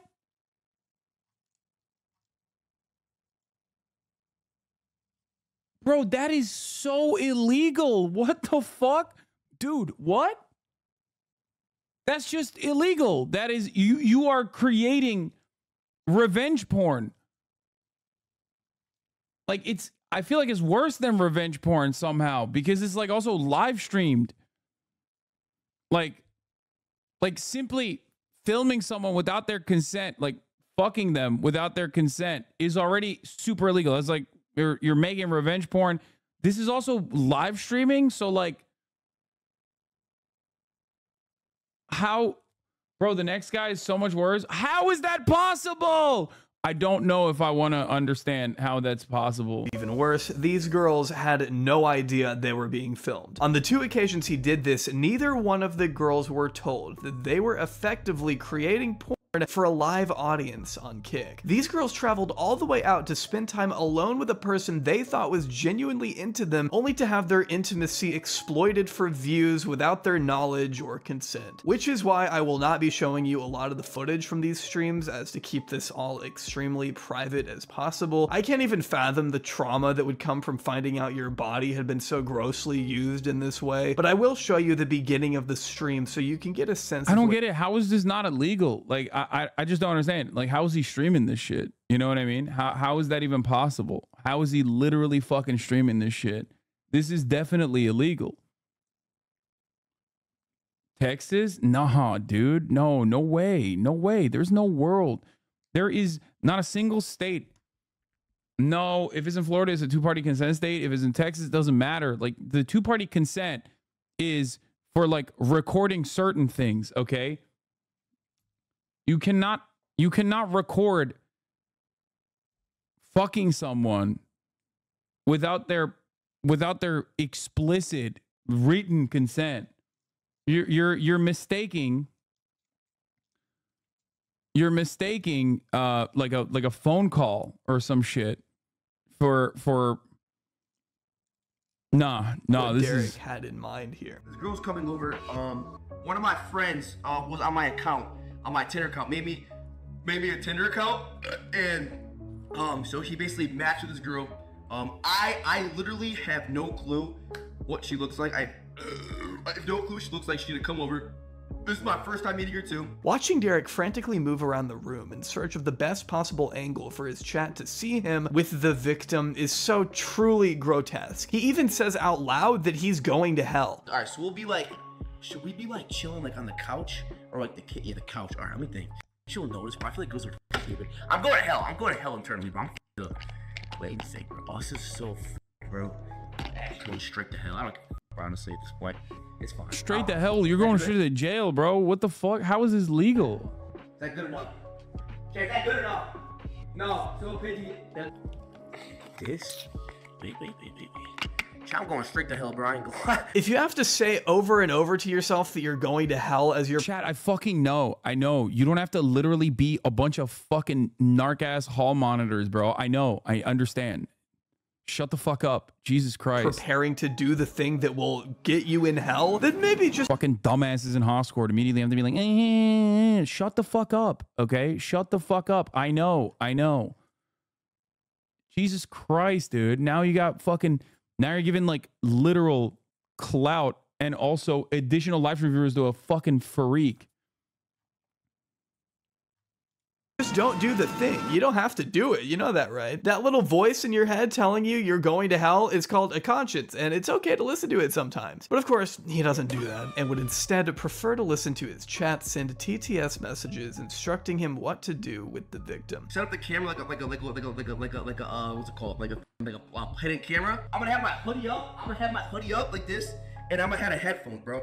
I'm gonna have the headphones. I'm gonna have the headphones in, And every single TTS, every single donation, like with the TTS, it's gonna like, so you have to what to say and say what to do, bro. You know what I'm saying? If she's chopped, I apologize. If she's hot, then it's fucking lit. He's not exactly hiding any of this. He's pretty upfront about what he's doing, despite that stupid, smug little wink he gives the camera as he tries to say the girls are all in on it and it's all fake. She's coming. I'm gonna set the camera up. She knows it's a skit. It's a script. It's a script. She does know I'm streaming. We know it's not fake because no two people would ever be able to pull off such an awkward performance without it being organic. The two are just kind of stiffly sitting on the couch while Derek attempts to goad her into something sexual, asking increasingly charged questions, pulling down his pants at one point, leaning back and expecting her to start giving him head. I mean, it's just awkward and I'm sure beyond terrifying for the girl.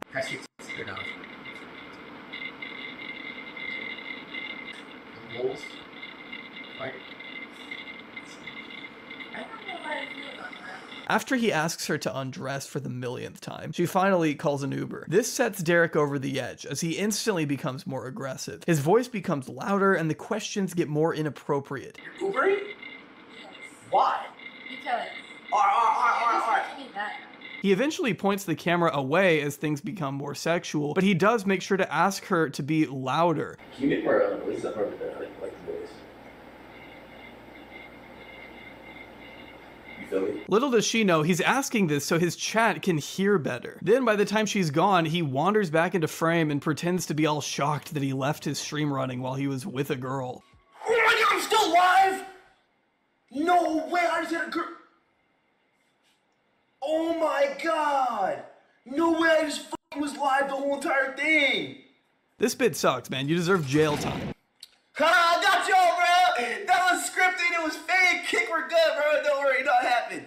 We're good. Only that's not what the girl said, telling YouTuber Vinny D in a subsequent interview that she was completely unaware Derek had been streaming the whole entire thing. Did you know you were being streamed or any of that? No, I did not know. She goes on to further detail all the ways he continued to harass her after she left, calling her unprovoked upwards of 4 times right when she got in the Uber, and getting super aggressive after she called him weird. Even saying she wanted to press charges but didn't know exactly how to navigate that. When I tried to leave, I don't know if you noticed, but he called me and screamed at me. Like he called my phone when I was sitting outside. And he screamed at you? He was so mad. He was so mad at me. He was like, why did you leave? I said, because you're f***ing weird, leave me alone. And then he kept calling me, so I answered. And he was like, I'm f***ing weird, well guess what? And then I hung up and I blocked him. I remember you telling me that you were gonna like do legal charges, but like you didn't know like how to go about that and everything. Yeah, I did want to. For the first like couple weeks after it happened, I really, like my intention was to do. Bro, this is what happens when we don't have sex ed. Straight up. Like, she doesn't even know what to do in this situation. She has no clue. That's part of it. Okay. It's not even just the filming. It's like the being pushy in that situation. That's already like, that's, you know, on camera, mind you. Something, but I didn't really know how. This was not something this girl signed up for. And there's honestly a pretty good chance that she never would have found out about the stream if it weren't for the clips picking up traction on Twitter. I can't imagine what that realization must have been like. And again, she's not the only girl. She look like she's gonna ask why you moving the camera. I'll be like, just in case some school happens for me. If you say no, you could die. No, that's not what I'm talking about. I'm talking about her not going to the police and like not being able to report to the authorities. You're misunderstanding what I'm saying. Like the aftermath.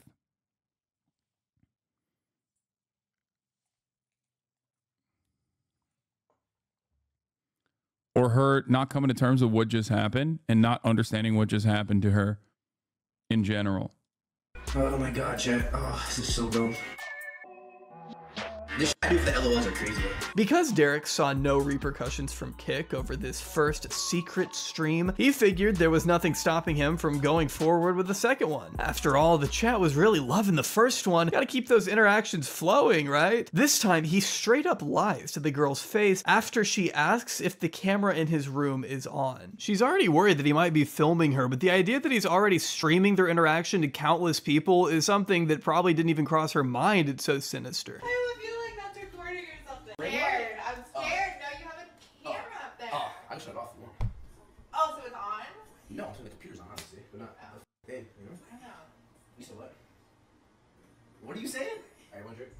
Derek's able to lie here and calm her nerves at the beginning, which only leads her to a false sense of security. She feels like she can be vulnerable to this man because he's being so personable to her face, but it's all a depraved act so he can hopefully get a viral moment out of the night. At one point, she even feels safe enough to change clothes in his room as long as he turns the other way, which tells me that she still had her reservations for being there and couldn't fathom the possibility of hundreds of people watching her change. Derek is kind of covering her up during this part, but if you read the chat, everyone is in there still watching it very carefully to see if anything shows. The whole stream is a nauseating breach of privacy and a complete disregard for laws and morality. I hope this girl's able to sue Derek for everything he's worth. He lied to her about the camera being off. I mean, you can't do that and expect there to be no consequences. Believe it or not though, Derek did face some mild consequences for these streams eventually, okay? It didn't happen immediately. It took some time, but I guess Kick finally got the memo that, hey, Derek Grass, the guy who recorded those women without their knowledge, yeah, you should probably be banned. So the second his actions had any impact on his bottom line, I guess Derek decided to finally address the situation, which he did recently in a 30-minute video titled "A Kick Streamer Who Has Been Falsely Accused." The streamer in question, of course, being him. He also just ripped this thumbnail straight from the Asher show, who had called him out for this behavior just a couple weeks prior. Not sure Derek's thought process behind that one. And before we dive into the video itself, I think the description might give you an idea of where this is going. I am a night. That's so funny, bro. That's crazy.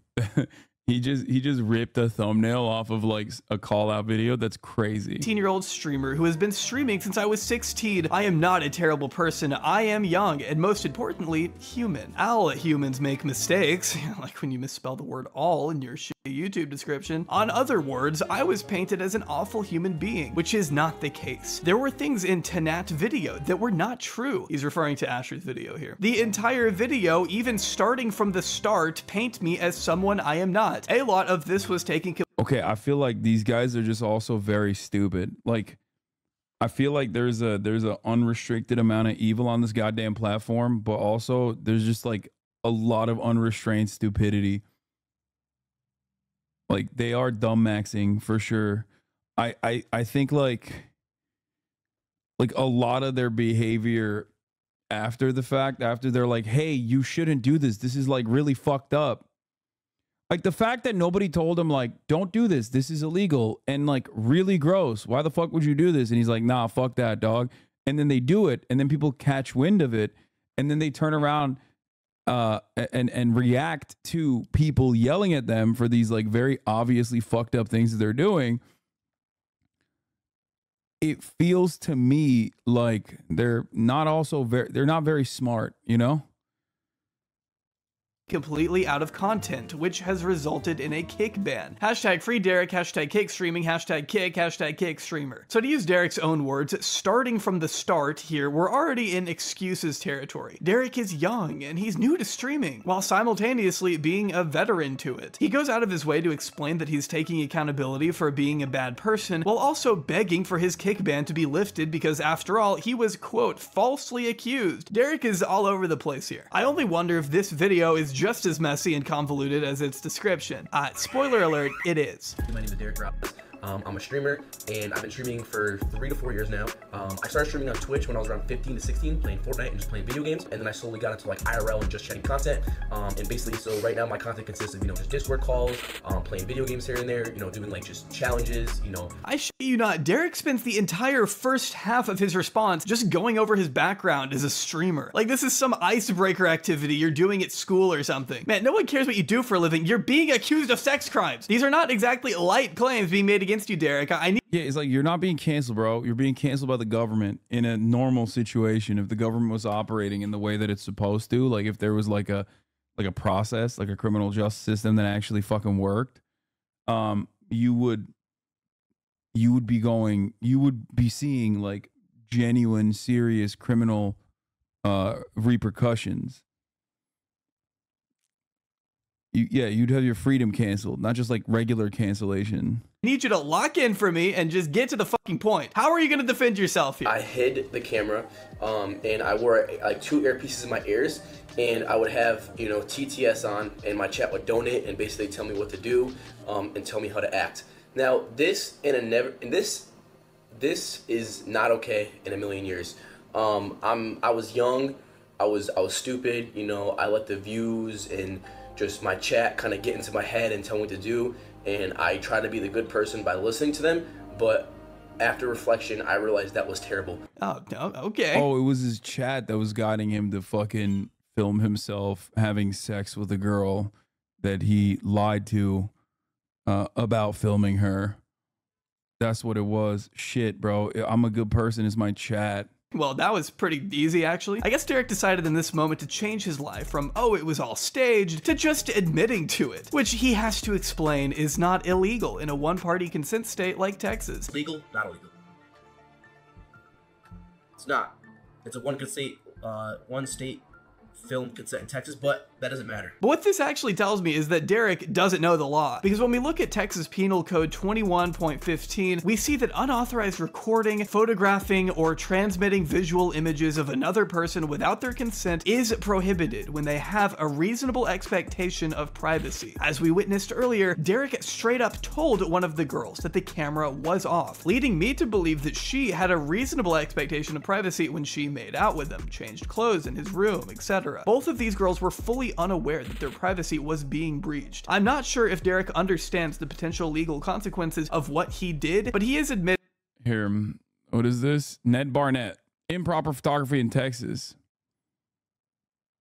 The invasive visual recording statute leaves room to argue that your images do not meet the standards of the law. Texas Penal Code defines intimate area as naked or clothed genitals, pubic area, anus, buttocks, women's breasts. Under Texas Penal Code Section 2115A1, it is illegal to record, photograph, or transmit images of the female breast below the top of the areola. Upskirt photos, invasive visual recording in changing rooms, promotion of invasive visual recordings. Texas law states that promoting improper photography includes manufacturing, selling, giving, providing, or otherwise offering to do one of these things.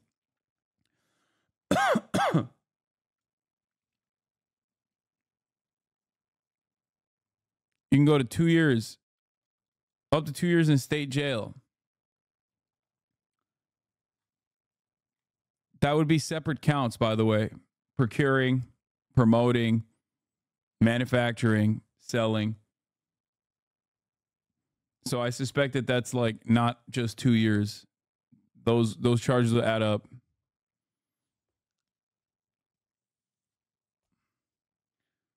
On Kick, it gives you...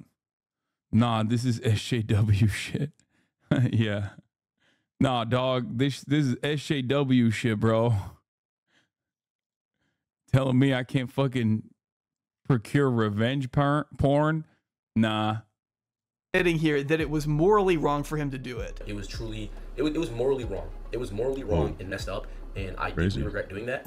And it was just fully messed up.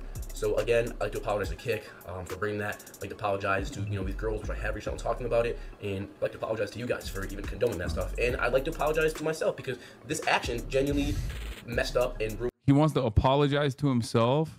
I'd like to apologize to myself. Good aspect in my life. Of course, he doesn't show this level of self-reflection and remorse when his account wasn't banned, but I digress. This isn't the only thing he's addressing here either. Another reason Derek is making this video is to clear his name of another extremely... I understand why J-Oma was meeting kick streamers now. Yeah, dude, he was fucking... He was linking up with his next wave of clients, it seems. Serious allegation made against him. In his original video, Asher brought the following footage to light. It seemed to depict Derek sitting on a call with his moderator, Silva, who you actually might remember from the Something About Chickens video, calling out Derek's friend Riot Lol. That's right, yeah, they're friends. Riot can be seen here in Derek's chat. If that doesn't tell you the type of guy he is, I don't know what does. The clip Derek is addressing here depicts Silva receiving something from Derek's My Eyes Only album on Snapchat. Both men appear wild with excitement as Silva asks if chat can see this. My eyes only? Burp? Can see this? Yeah, I heard. Oh, what the fuck? Yo. Silva then makes a proposition. I'll give 10 gifts you send it to me right now. All of that. Derek agrees. Silva sends the 10 gifted, and Derek then goes on to send even more explicit material of what seems to be his ex-girlfriend, whose name has been removed here for the sake of privacy. Silva then says he's already resold her nudes for $100. Alright, 10 gifted, coming your way, buddy. Wait, there's more. Oh, we got it! 157, enter the code right now. Wait. Chat box is right, $20, okay. Just kidding. Alright, you can see that is I'm just typing the code right now. Bro, this is just straight up distribution of revenge porn. Also very much illegal. One. This man take me a while, I'm really fucked up. Wait, yo, actually, before I show you the rest, bro, I'm not saying who, but you know who. But like, look, wait, this might be gross to you, but look, wait. I promise you, I'm gonna grow standing here right now.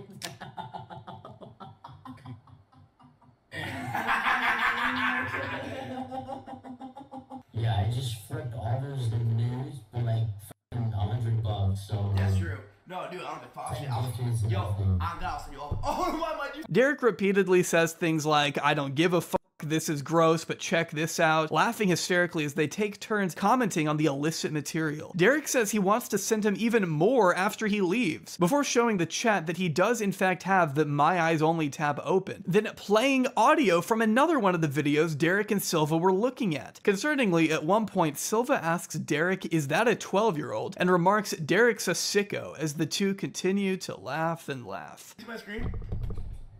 Yep. Unfortunately, I can. Is that a 12-year-old? You know what the fuck? Yo, this is crazy. Look. Oh.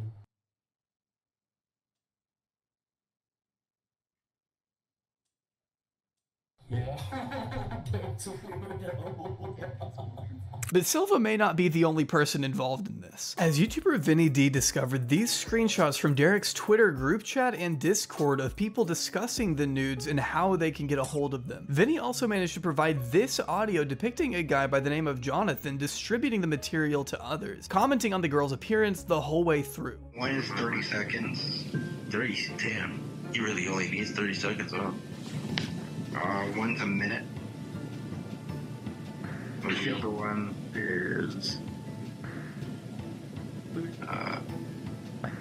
32 seconds. 32 What the seconds. fuck is happening? Discord or not Discord? Snap. Oh, Snap, man.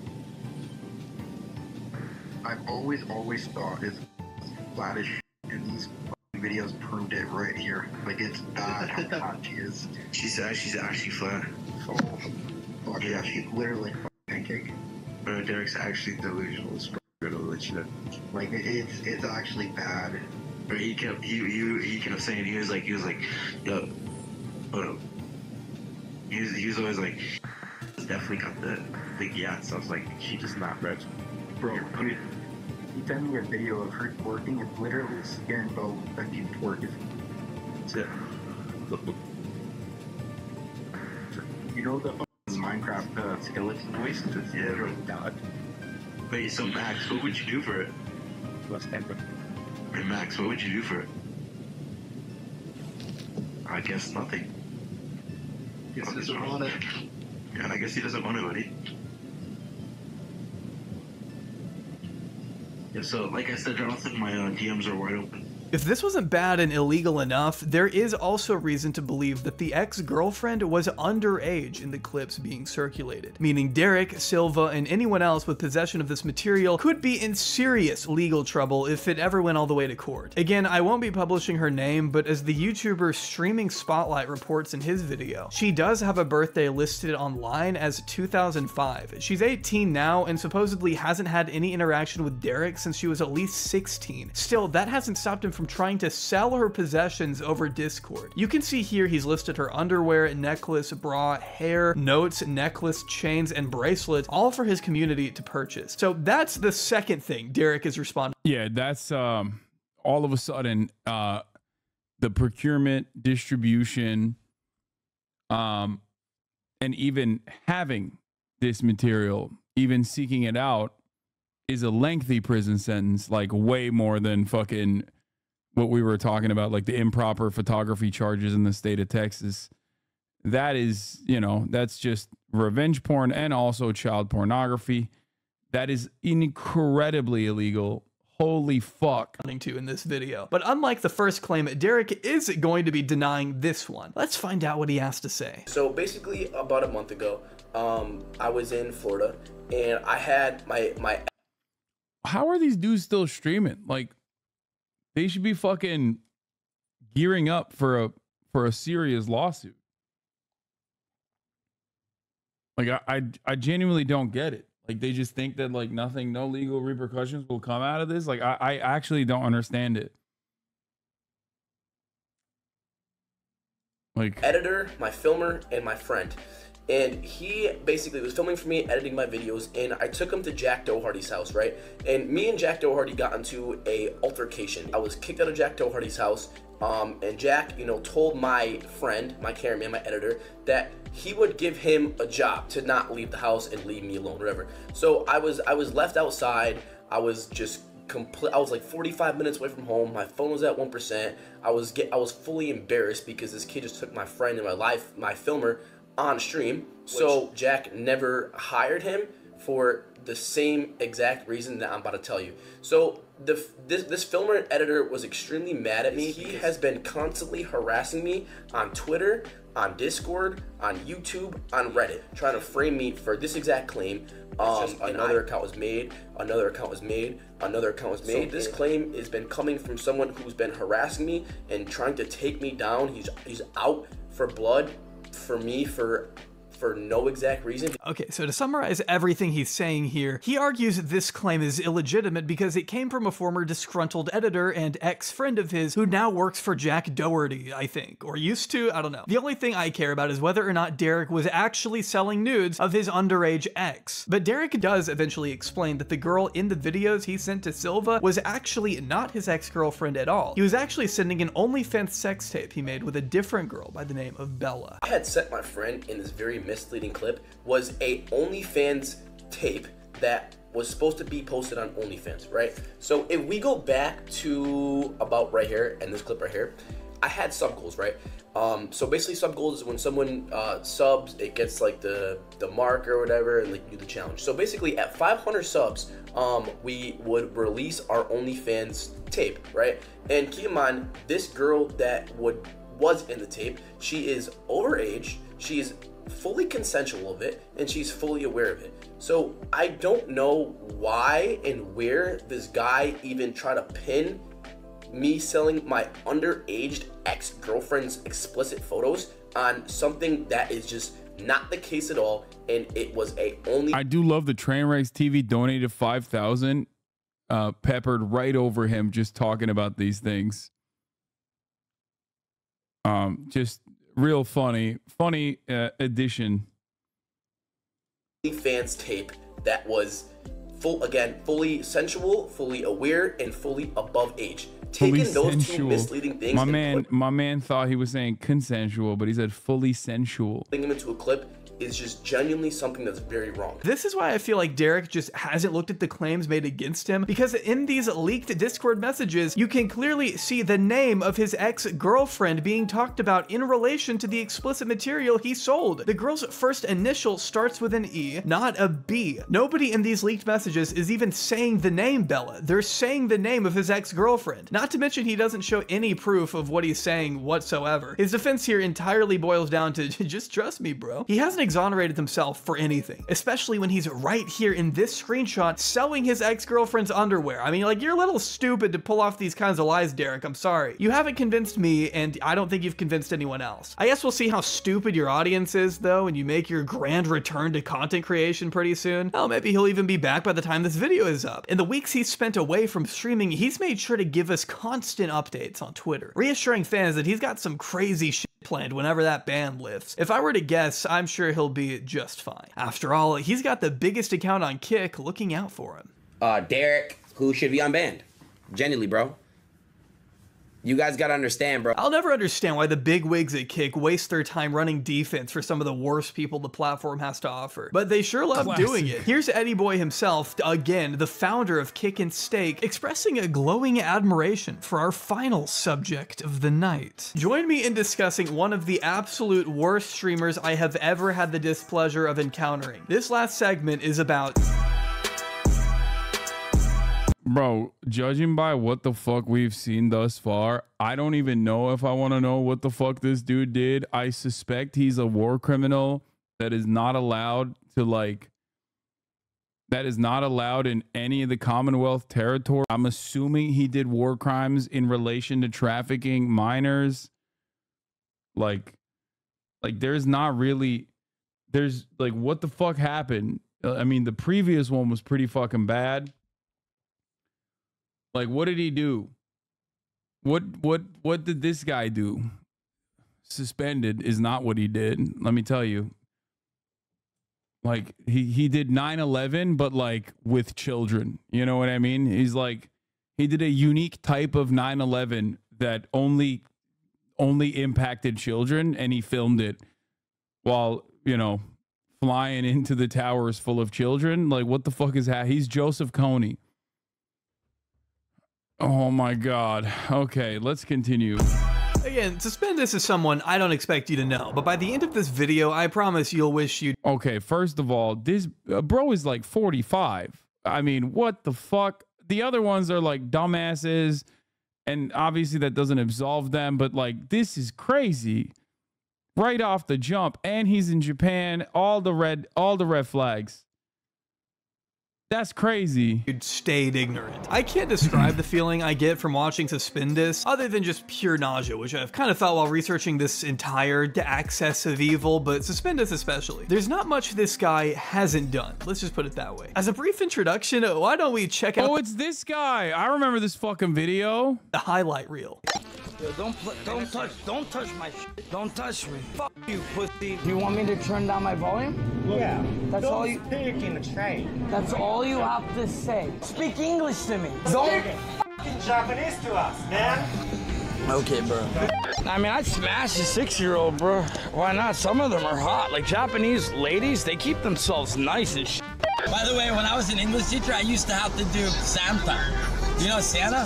Ho, ho, ho. Merry Christmas. I used to be a very good Santa. Sit on my face, I mean my lap, and tell me what you want for Christmas. I know. I think you see what I mean. It's like the more you research Suspendus, the more you start to worry about the people who have to endure his presence. But if you're wondering what compelled Eddie to extend those warm wishes I mentioned a second ago, well, Suspendus was at one point arrested in Nepal for asking to marry what was reported to be a 15-year-old girl. And Dad— Bro, what the fuck? Bro, are you— wait, what? He was— those what? warm wishes I mentioned a second ago. Well, Suspendus was at one point arrested in Nepal for asking to marry— Bro, this isn't even like 2 minutes in. Like, he's 2 minutes in and he's like trying to— This is tame for Suspendus. Just wait. Tame? Bro, he's an international criminal, man. What the fuck? I'm done. CCOT. El Salvadorian style prison structure specifically for these dudes. Okay, just— that's it. Nayib Bukele, what the fuck are you doing? These guys are the MS-13 of live streaming. This is crazy. My eyes hurt. I feel like my eyes hurt from the amount of crimes that I have seen. What was reported to be a 15-year-old girl. And Dad, being the saint that he is, wanted to make sure our boy was safe and sound after such a harrowing incident. I mean, who wouldn't? The boss over at kick.com, we let him know he was happy that we're all okay. So thank you to Eddie. I'm okay. This generosity isn't anything new though, with Ed gifting Suspendus subs in the past and professing his overall admiration for him as a creator after his wedding, as seen in this Discord message. Wait, with a 15-year-old after his wedding with a 15-year-old? Is this the 15-year-old that he married? No, right? Like, that's not. Creator after his wedding, as seen in this Discord message from Eddie, owner at Kick and Steak, congratulates Avram Merlin, suspended on his marriage. Eddie supports a streamer who committed multiple crimes in Japan, including sexual harassment, assault, sex, prostitutes, illegal narcotics, nuisance, involvement with minors, and more. Sounds good, man. Great to catch up. We're around to help. As I said, lots. We appreciate it. Sus and team being with us since basically day one, so we're to help at absolutely October anything. 2023. You know, months after footage depicted what looked to be Suspendus assaulting an unconscious woman at a Japanese karaoke bar on Kick.com made headlines. According to this screenshot, it would seem Eddie is happy to help that guy out with anything he may need. How nice. I'm sure Sus could certainly use it. He gets himself in trouble pretty much every other week. Here you can see Suspendus with Slightly Homeless, another streamer whose story I'll save for another day, harassing the locals in other countries. This is kind of what they're known to do, but this clip in particular garnered a high level of infamy when, after they get rejected by a random girl they just walked up to on the street, they go on to ask if she's for sale. We like to marry girls at first sight. Yeah. Can I marry you? No. Why are you so shy? And show us what you're selling. What you selling? Are you for sale? These are mandalas? Are these for sale? Now's a good time to mention that Suspendus, yeah, he's 40 years old. And this is how he speaks to someone who is clearly a younger person he doesn't even know. Now, while it was reported in the news that this girl was 15, I personally haven't been able to find any clip to verify her age myself. But if you ask me, just as a rule of thumb, you really shouldn't be speaking this way to anyone on the street, much less someone who looks as young as this girl does. I'm not going to be showing her face for the sake of maintaining her privacy, but just know I'm not the first person to call out what's going on here. These guys realized pretty quick they had flown too close to the sun when Nepalese authorities showed up and placed them under arrest later that day.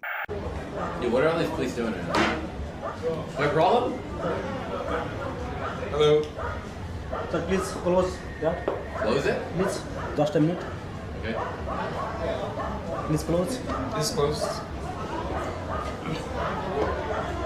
What's going on? I don't know. Should we get out of here? Not to worry. Next.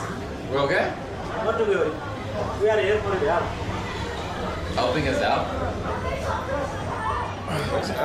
Should we get out of here? The police saw this clip, and Suspendus and Slightly Homeless were promptly charged with child endangerment. Whether or not they meant it as a joke was a moot point in this moment. As a representative, The guy in the glass is a criminal too, by the way, bro. Like, you know, I don't like to make these assertions, but that is not even remotely shocking to me at this point. I mean, judging by everything we've seen thus far. From the U.S. Embassy promptly informed the pair that they were facing a maximum of 10 years in prison. Slightly Homeless was quick to admit he f***ed up, probably afraid of the possibility that he was going to jail in Nepal for a decade, but Suspendus has always maintained that he did nothing wrong, and he was detained for no reason. Oh, so they just let you guys go? No 10 years in jail, nothing? Yeah, man, but I didn't do anything anyway. Somehow, they ended up slipping out of that one, but the threat of a criminal conviction in a foreign country was enough to prompt Sam Pepper, yes, he hangs out with these guys too, to pack his things and get the fuck out of Nepal. It was just not worth it, guys. It was not worth it to stick around and end up sharing a jail cell with homeless. Do you know what I'm saying? And I'll probably be out in a day or so. Of course, fucking Ice Poseidon and Scam Pepper are involved with this. Again, it's just like how are these guys not in prison is a question that keeps popping up in my mind. It really is. Ice Poseidon is, like, in many respects patient zero, as the chatter also correctly pointed out, for this kind of behavior, this kind of activity. I feel like I'm so fucking fortunate that I was oblivious to what Twitch is when he was doing this kind of shit. Like, all the stuff that you've seen so far, he literally was doing on this platform many, many years ago. He's the other dude. For those of you who don't know, he's the one who was speaking earlier. Was enough to put up slipping. So they just This dude is the dude. This is there was an era on Twitch far before I got on Twitch. I know Eddie is like a fan of him and his content specifically, which makes sense as to why Kick is the way it is. But I was happy to not know any of these people. What have you done to me? On one side, fuck the police, but on the other side, they should be doing more with these fucks. Yeah. Anytime you see a fucking dude with like a 2013 account, including, you know, but not limited to even fans of mine, they probably have watched his shit back in the day and maybe were even fans of his back in the day. Maybe they've rehabilitated. Just something to remember. Miz was his cameraman. I didn't even fucking know that. It's like every single content creator has had dealings with him. I have a 2012 account, bro. Anyway, let's guys, continue. it was not worth it to stick around and end up sharing a jail cell with Hasan. And I'll probably be out in a day or so. It really isn't worth it. Suspendus originally dabbled in fashion. He started his own apparel company around 2011, which went by the name of So Fetch Clothing. Somehow their Facebook is still up, though I probably would have taken it down a long time ago if it had pictures of me looking like this or this. If you were online in 2014, you might recognize Pedo Bear on this particular. I remember him having some involvement, specifically because it was like he was calling him out, the car stuff. I remember that, but number. Kind of a weird thing to put on a shirt, but even after all these years, Suspendus stands by his artistic vision wholeheartedly. As far as the t-shirts, yeah, I designed them. You know what I mean? I thought they were awesome t-shirts back in 1990. The bear was a meme, you know what I mean? I'm older than most of these other streamers, so, you know, they probably don't remember back there, and especially if you're not from America, then you wouldn't understand the meme. It was funny as shit at the time. We live in a world with woke people, triggered people, and things like that. If you're woke and triggered because of a shirt that I designed 15 years ago, then you can stop watching my channel. Spoken like someone who is always woke and triggered. It's like, bro, you're doing pedophile shit. That's why it's like extra weird. Like, it's weird in general as a meme, okay? But it's extra weird when you're doing the shit. Asks young girls if, hey man, what? Hey man, you don't understand. You're being fucking real triggered right now. You're being real woke. The cancel culture mobs are after me. I only, you know, keep making jokes about how I want to fuck 6-year-olds and how I want to fucking, you know, marry a 15-year-old in Nepal. I don't understand. Once again, Nick Merckx is trying to save the kids. He needs to look at his platform he moved to. Yeah, but listen, dude. Listen, that's woke. Like he said, it's just woke culture. It's woke cancel culture shit. That's what hurts the kids, not these guys directly harming children.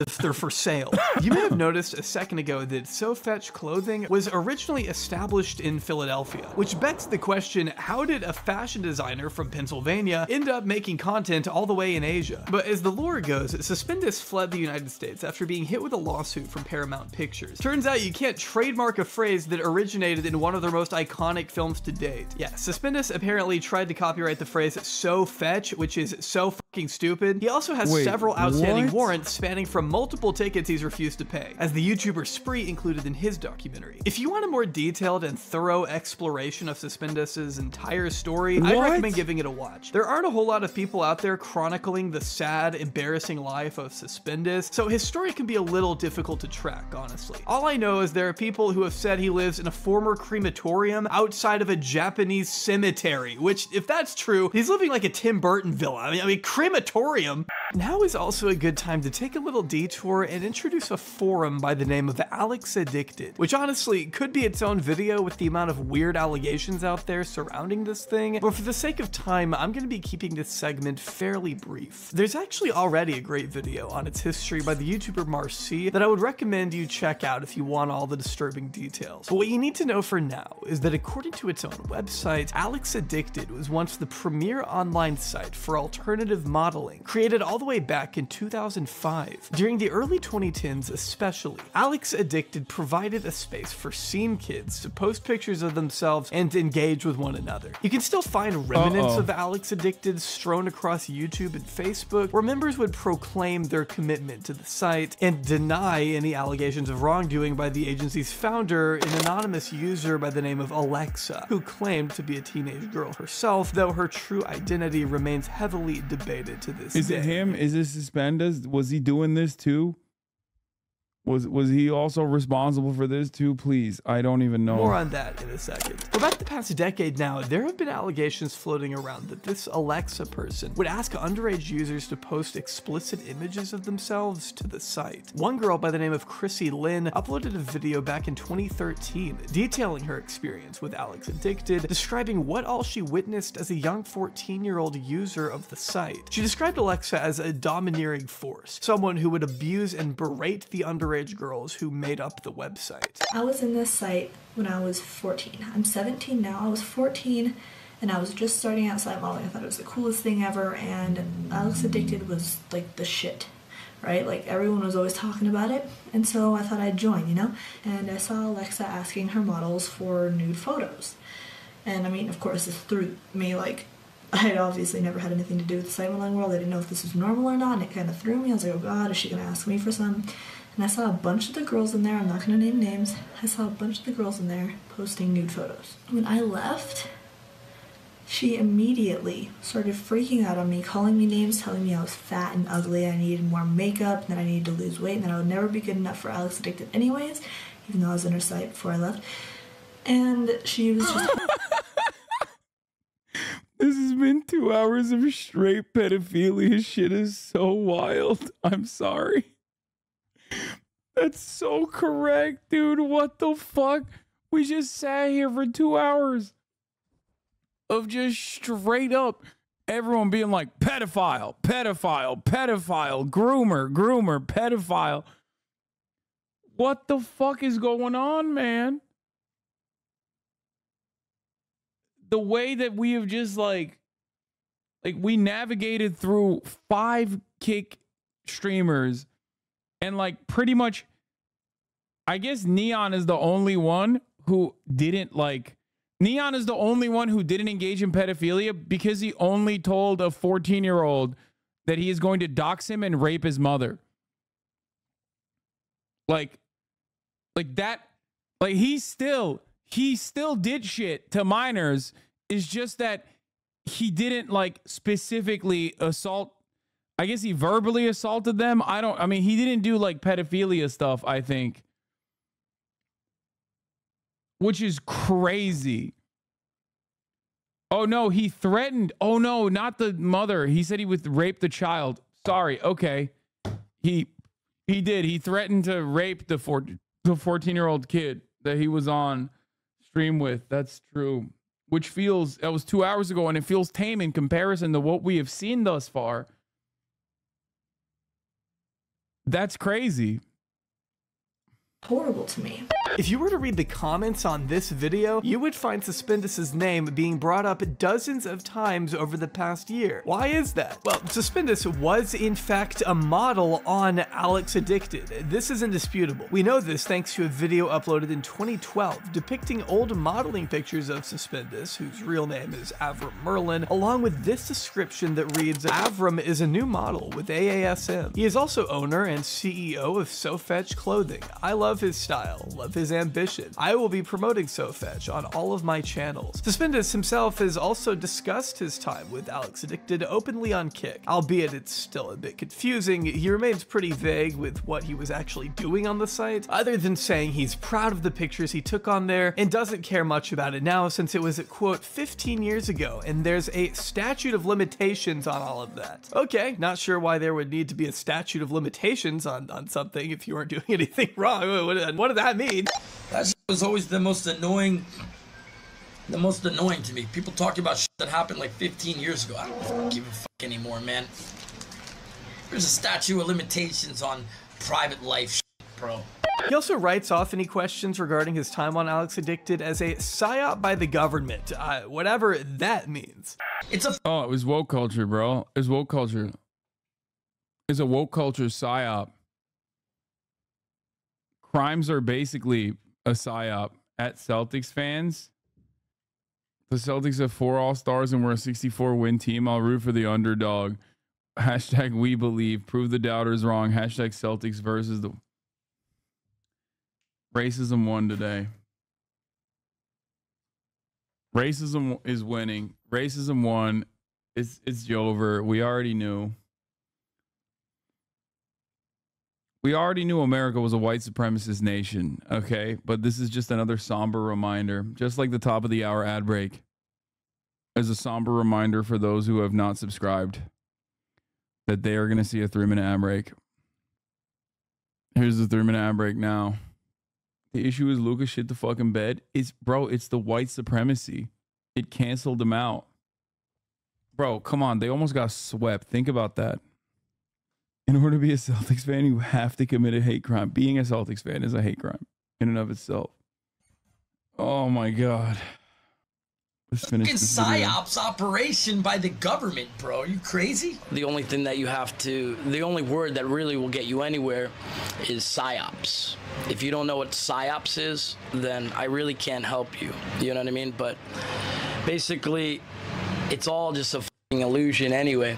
He also mentions he already covered all of this back in 2021, but believe me, I have searched high and low for that video and cannot find it anywhere. I think in 2021, I went into length about what Alex Addicted was. I mean, I wasn't as big then than I am now, but there's a video out where I talked about it for about an hour, you know what I mean?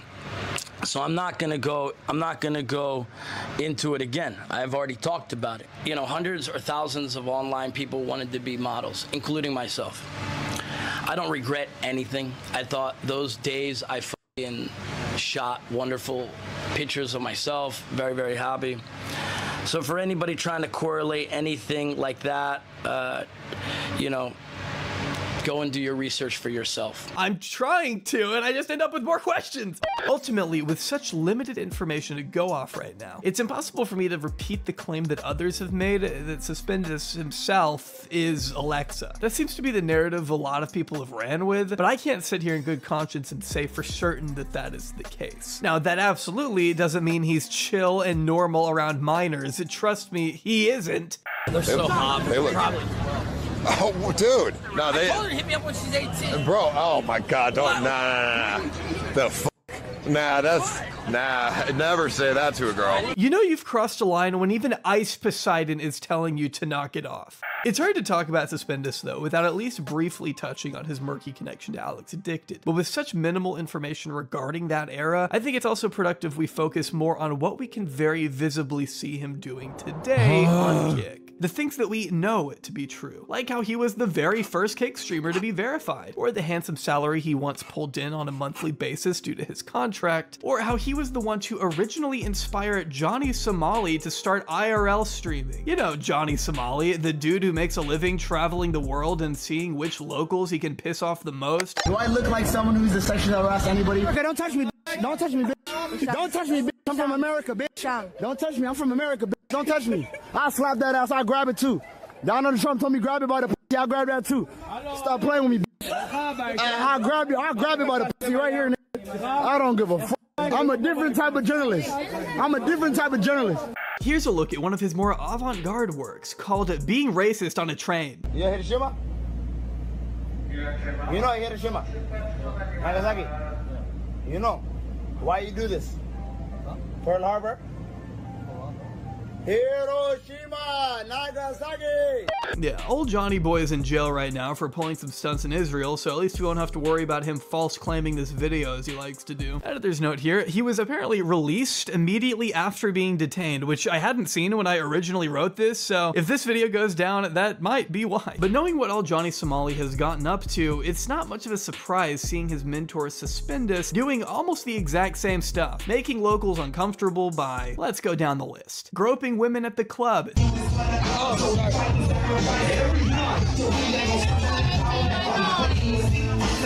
throwing vodka bottles out of a moving car. What the hell? Making out with a 17-year-old Japanese girl on stream. Yes, I am 17. I'm sorry. What? Wait, that's illegal. I know. Again, 43-year-old man. And of course, blasting the American national anthem at the Hiroshima Peace Memorial. Can you see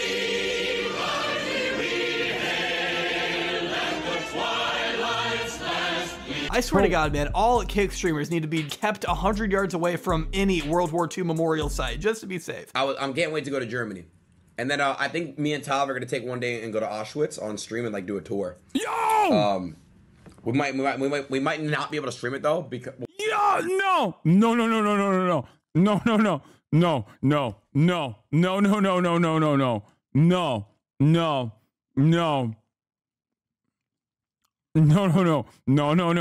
bro. Also, does he think Auschwitz is in Germany? He's operating on the he's got that Lebensraum mindset. He's like, yeah, it's greater Germany in my mind.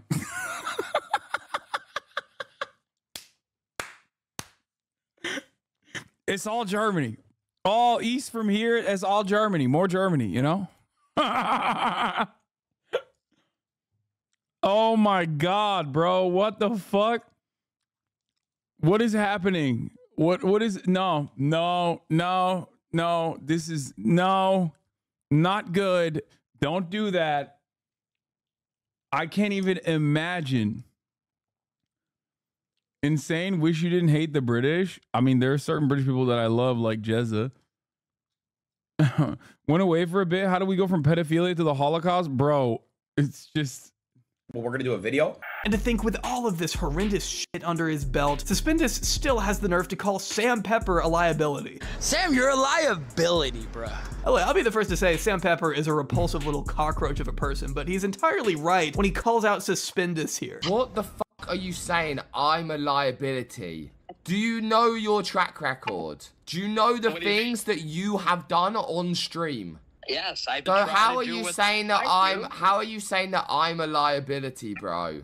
Everything that I've ever done when I'm streaming only affects me.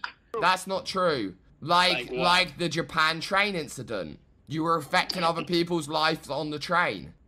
True. But these insidious acts don't stop. It's crazy that like Ice Poseidon and Scam Pepper are the voice of reason in this man's head. What kind of a fucking demon do you have to be that the dudes that are telling you are literally like the dudes that are telling you like you got to dial it back are straight up on the 7th layer of Dante's Inferno. Like they are the gatekeepers of hell. And they're like, bro, you need to dial it back. Like that is crazy. Okay.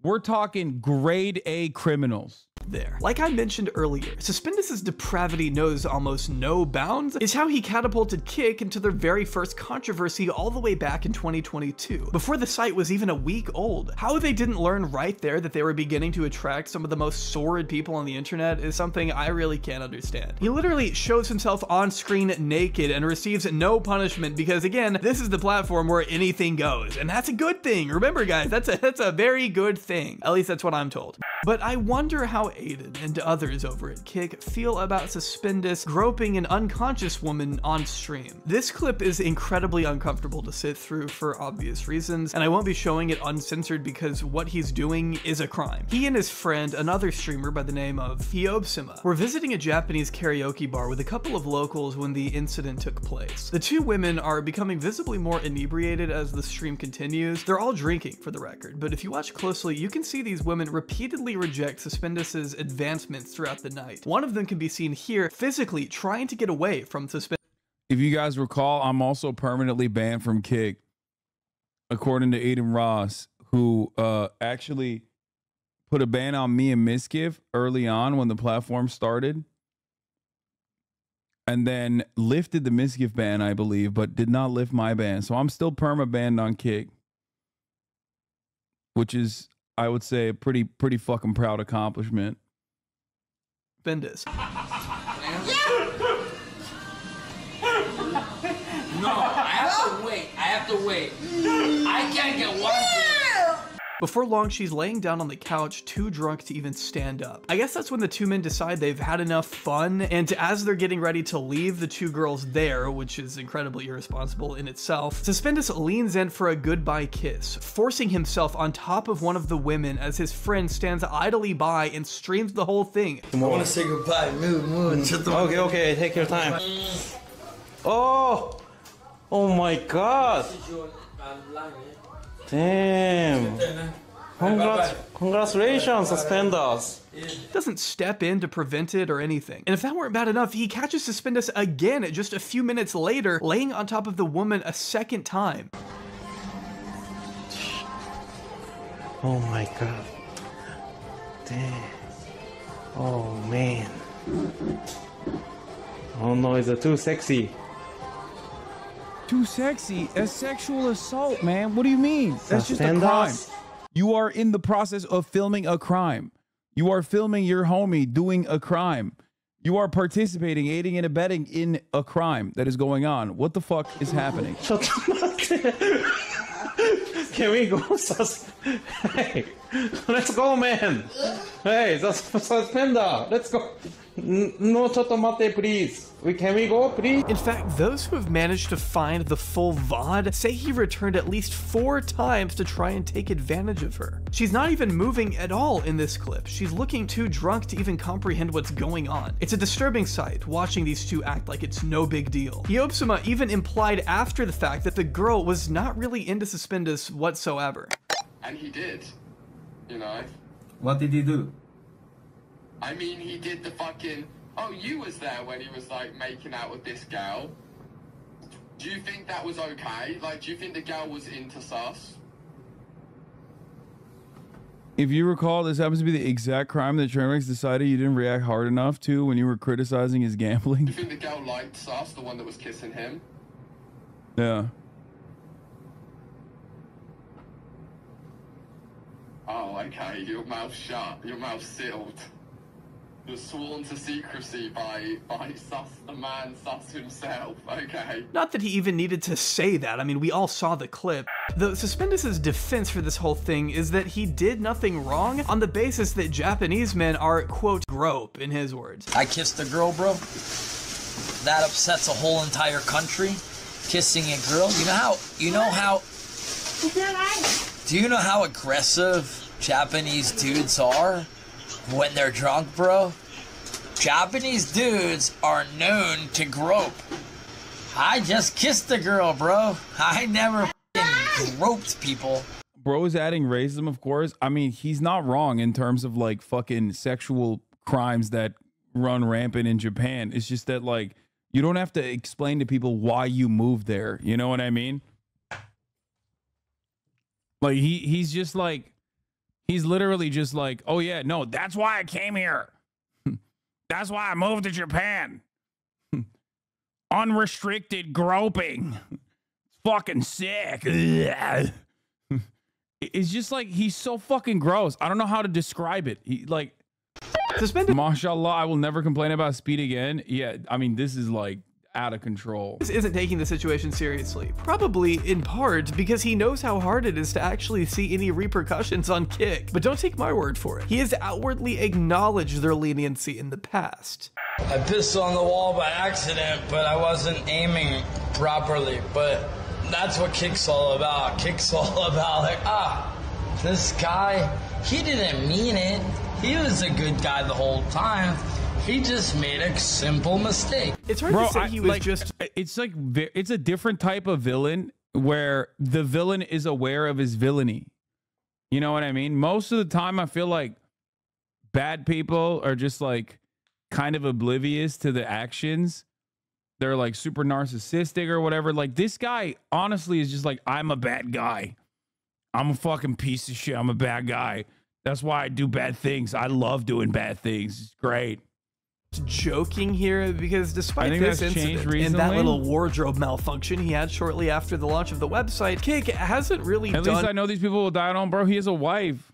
anything to push back against Suspendus. I mean, he's still around. And because he saw zero repercussions for what he did in that karaoke bar, Suspendus was able to continue broadcasting his crimes to an audience like the very next month, where he had sex in front of a child on stream. I hate that I had to say those words just now. What? I will say the clip itself is hard to find because Suspendus has gone out of his way to claim it to be taken down as many places as he can. So I'm really just gonna talk over this last part. What you're seeing is Suspendus IRL streaming in the Philippines last April. You can see the door is closed while the woman's child remains jumping around the bed. The pair exchange a few words before Suspendus slides the camera around to face the wall as he explains to the chat he needs to take care of some business. Okay, so we see the child on the bed with the phone. The door is closed. Alright, the door is closed. Okay, so the child was in the room. Telling his audience he'll see them in a minute before telling the girl, your son is having a good time, or something to that effect. Oh my God. Yeah, we're gonna freak, baby. I'll see you in a minute. Your son's having a good time. Your son's having a good time, by the way. You think they're in the bathroom? Yeah. Yeah, the kids stayed watching dinosaur cartoons. I saw that. Yeah, James was never in the room. They don't care. Oh, she goes, why are you still streaming? And then he says, they don't care. The lights go off, and although I'm not sure if they went into the bathroom or not, you can definitely hear what's going on. I won't play it, but if the chat can hear Suspendus moaning, then I'd be willing to bet the kid in the room can. By the end of it, as fellow streamer Slycan was able to translate, the girl informed Suspendus that her son was playing with his dinosaur toy the whole time, before telling him it's time to go. Okay, they're washing up. I think maybe what I'm guessing was they was probably in the bathroom with the door open and the lights off. So that everyone on his chat could hear the sound. So I don't think he was on the bed, but the door was open and he was in the bathroom, because you didn't hear any door open from the bathroom, so they were already in the bathroom. She says it like, don't worry, my kid is watching the dinosaur. She says it like right after he nutted. Told them, baby, let's go. Baby, tarana. Tarana means let's go. And then you could hear the kid, okay. He's answered like, okay. There is pretty much nothing I can say about this that would adequately capture the level of depravity we're dealing with here. In normal circumstances, this would have resulted in Suspendus getting an immediate permanent ban from Kick, likely followed by a formal investigation, because that is a profoundly inappropriate environment for the child. They literally have no evidence that ever happened, and yet they say that it happened. Get the f out of here. But people act like parents don't have sex in front of their babies anyway. You know what I mean? Yeah, they do. Holy moly, yes they do. Get the f out of here. Get the f out of here. They definitely do. You think sex stops just because families have babies? But because this is Kick, Suspendus sought no consequence whatsoever, and was able to— Okay, he definitely did that shit. He's like defending doing that shit with the dumbest way to defend doing that shit at all. Continue streaming as if nothing happened, essentially. And like, I don't like to say someone should lose their platform lightly, but a line needs to be drawn somewhere, and committing an actual crime on camera should be that line, in my opinion. I don't think that's a crazy thing for me to say. This shouldn't be a particularly hot take. I'm kind of in shock that anyone out there would willingly watch 14 hours of a middle-aged emo creep stumbling around in public, making drunken remarks to his chat, pausing only to vomit into storm drains.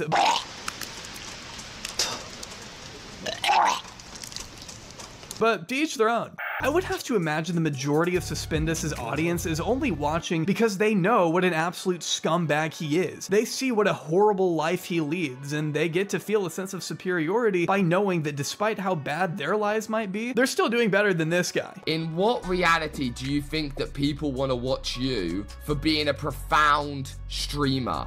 No one has ever said that. I proclaim myself a profound streamer that is exploring. Do you want to grow as a streamer, or do you want to just fucking fizzle out? Dude, by the end of this year, I'll already be enough to... Anyway. His audience seems mainly comprised of Sam Pepper and Ice Poseidon fans who archive all of Suspendus's most egregious and sensationalist moments on YouTube for the sake of laughing at him. He's constantly reminded what a piece of shit he is by TTS donations from when people complain that Joji and iDubbbz aren't cool anymore, this is what they think is cool. Yeah, 100%. his own community. Saying this stupid shit won't change the fact that The dynamic that these guys have are like anti-fans. Yeah, 100%. That is like the Ice Poseidon community in general, is that they just like latch onto a streamer and try to get them to do like increasingly unhinged shit, all for their own personal enjoyment, which is like weirdly containing a lot of those fucking freaks. Because when those freaks become like a Destiny type, they will work every day deliberately in trying to create new like lolcows in particular. And I feel like that's way more dangerous. These guys at least like stick to their own streamer in a weird way. Whereas like there's two different kinds of like lolcowers, like people that basically do this for their own particular streamer and then they fuck his life up. They swap places that he goes to. They dox him, constantly fucking harassing people. Whereas there are other content creators out there who, in the Keemstar orbit on the other side, are constantly looking for people like this, or at least like turning people like this into, like turning other content creators into people like this, like a car crash. And the goal there is basically just, I think like the interaction that you have about someone that you're watching on camera, like the way to be able to like puppeteer, the way to like puppeteer their lives, engineer their lives, genuinely hurt them, that gives them a lot of gratification. I think it's parasocial in a very different way. These streamers' communities have got to be just as disgusting. Oh, dude, you have no idea how fucking bad that shit is. you sexually assaulted multiple people, including your family and your wife. Do that one. Grim always wins and Don't I have the best crazy fans? I have the most whacked out crazy fans. Aaron C. donated $3. A 43-year-old with an 18-year-old little girl, 85. She's not that, so. This is the master bedroom. And is relentlessly mocked for his relationship with a 20-something-year-old girl named Riri, who he married only 6 months after meeting in Thailand. Believe me, there are entire channels out there devoted to documenting the intricacies of their love life, or lack thereof. Many have speculated that Riri is only with Suspendus for the money and doesn't actually love him, which would otherwise be a pretty bold claim to make about someone. But then again, if she truly did love him and want to be with him for any non-superficial reason, I'm pretty sure she wouldn't have lied about having a dating app on her phone. Hold on. I tell you.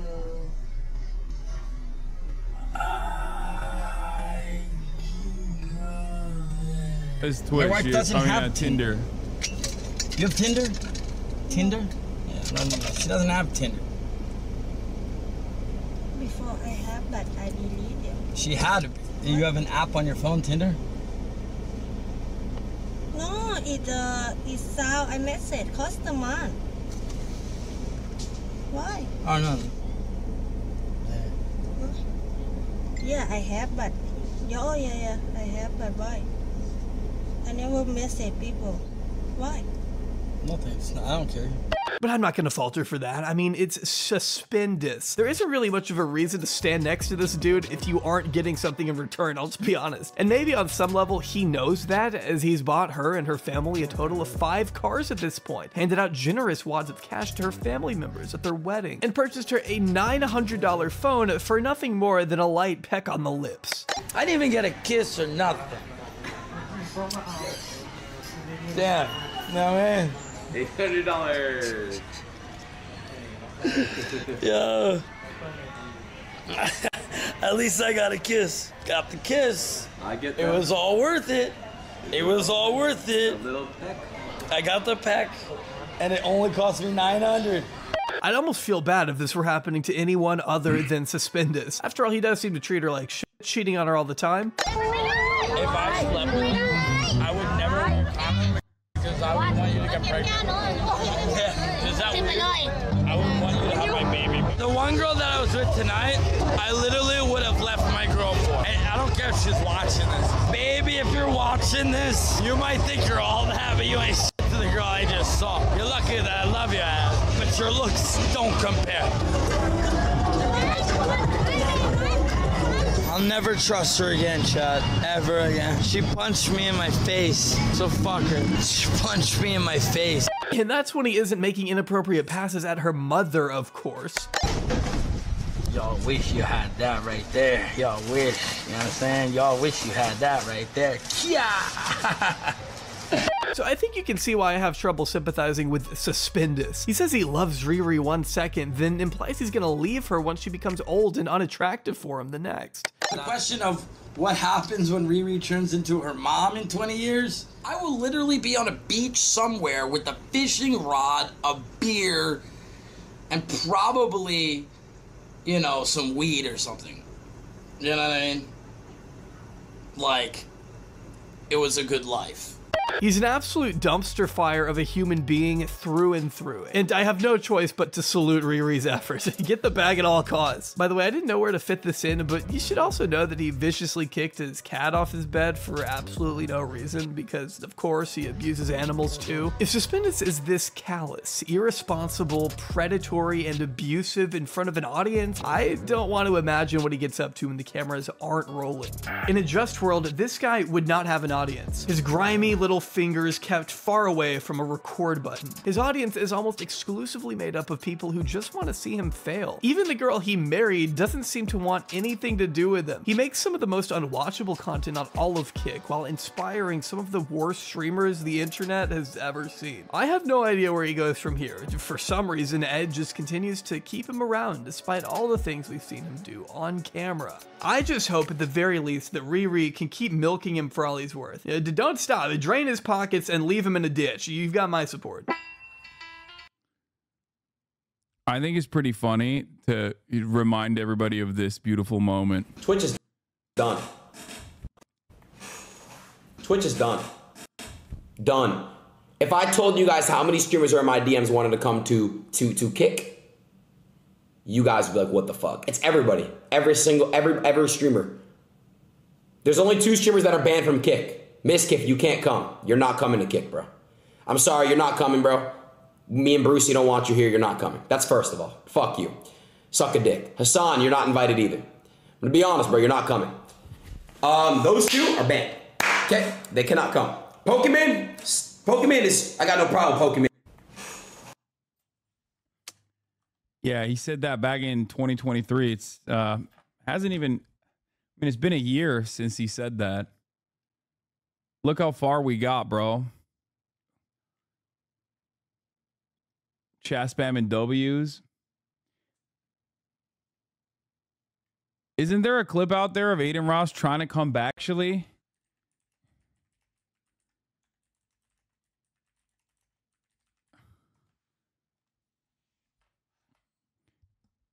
It is pretty funny that he's like, it is pretty funny. It's only been a fucking year.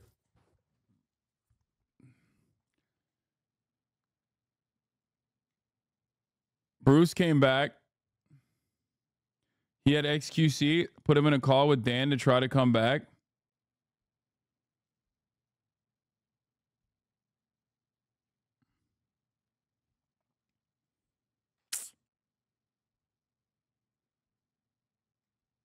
It's good stuff, man. That's cool, man. Thanks, man. Anyway. All right, well, I want to say thank you for getting this far into the video. After 2 months of working on this thing, countless hours of editing, and non-stop listening to Jack Doherty's voice, I am also shocked and relieved to finally be at this point. I can't believe this video is over, and I can move on to other topics now. I've tried writing this conclusion a few times and have admittedly been struggling to find the right words to describe my feelings towards Kick as a platform. I mean, let's not kid ourselves. Kick, in its current state, is an absolute cesspit, drawing in some of the most reprehensible streamers the internet has to offer. This video could have been longer, trust me, there is no shortage on deranged Kick streamers out there. Ross and sure, they provide to lift his content for the band. rest of us to laugh at, but I obviously don't want Kick to be like this. I want them to be a viable alternative to more mainstream platforms. I am a proponent of there being competition because it puts the pressure on YouTube and Twitch to start acting like they want to keep us around. And that's exactly why I hate to see them giving freaks like Suspendus a pass even after he committed multiple crimes on stream. Letting him off the hook so many times is exactly why people are going to continue having their reservations about Kick. I hope it isn't always like this. Seeing that their insane revenue split genuinely has the potential to change lives, Kick could be better, and I hope at some point they start acting better. All I know is if they don't stop ignoring, fostering, and occasionally even encouraging illegal activity, I don't see how anyone's perception of this place is ever gonna change. Or maybe Elon could just buy it and make it even worse. True, that is a thing that could happen. There are going to be no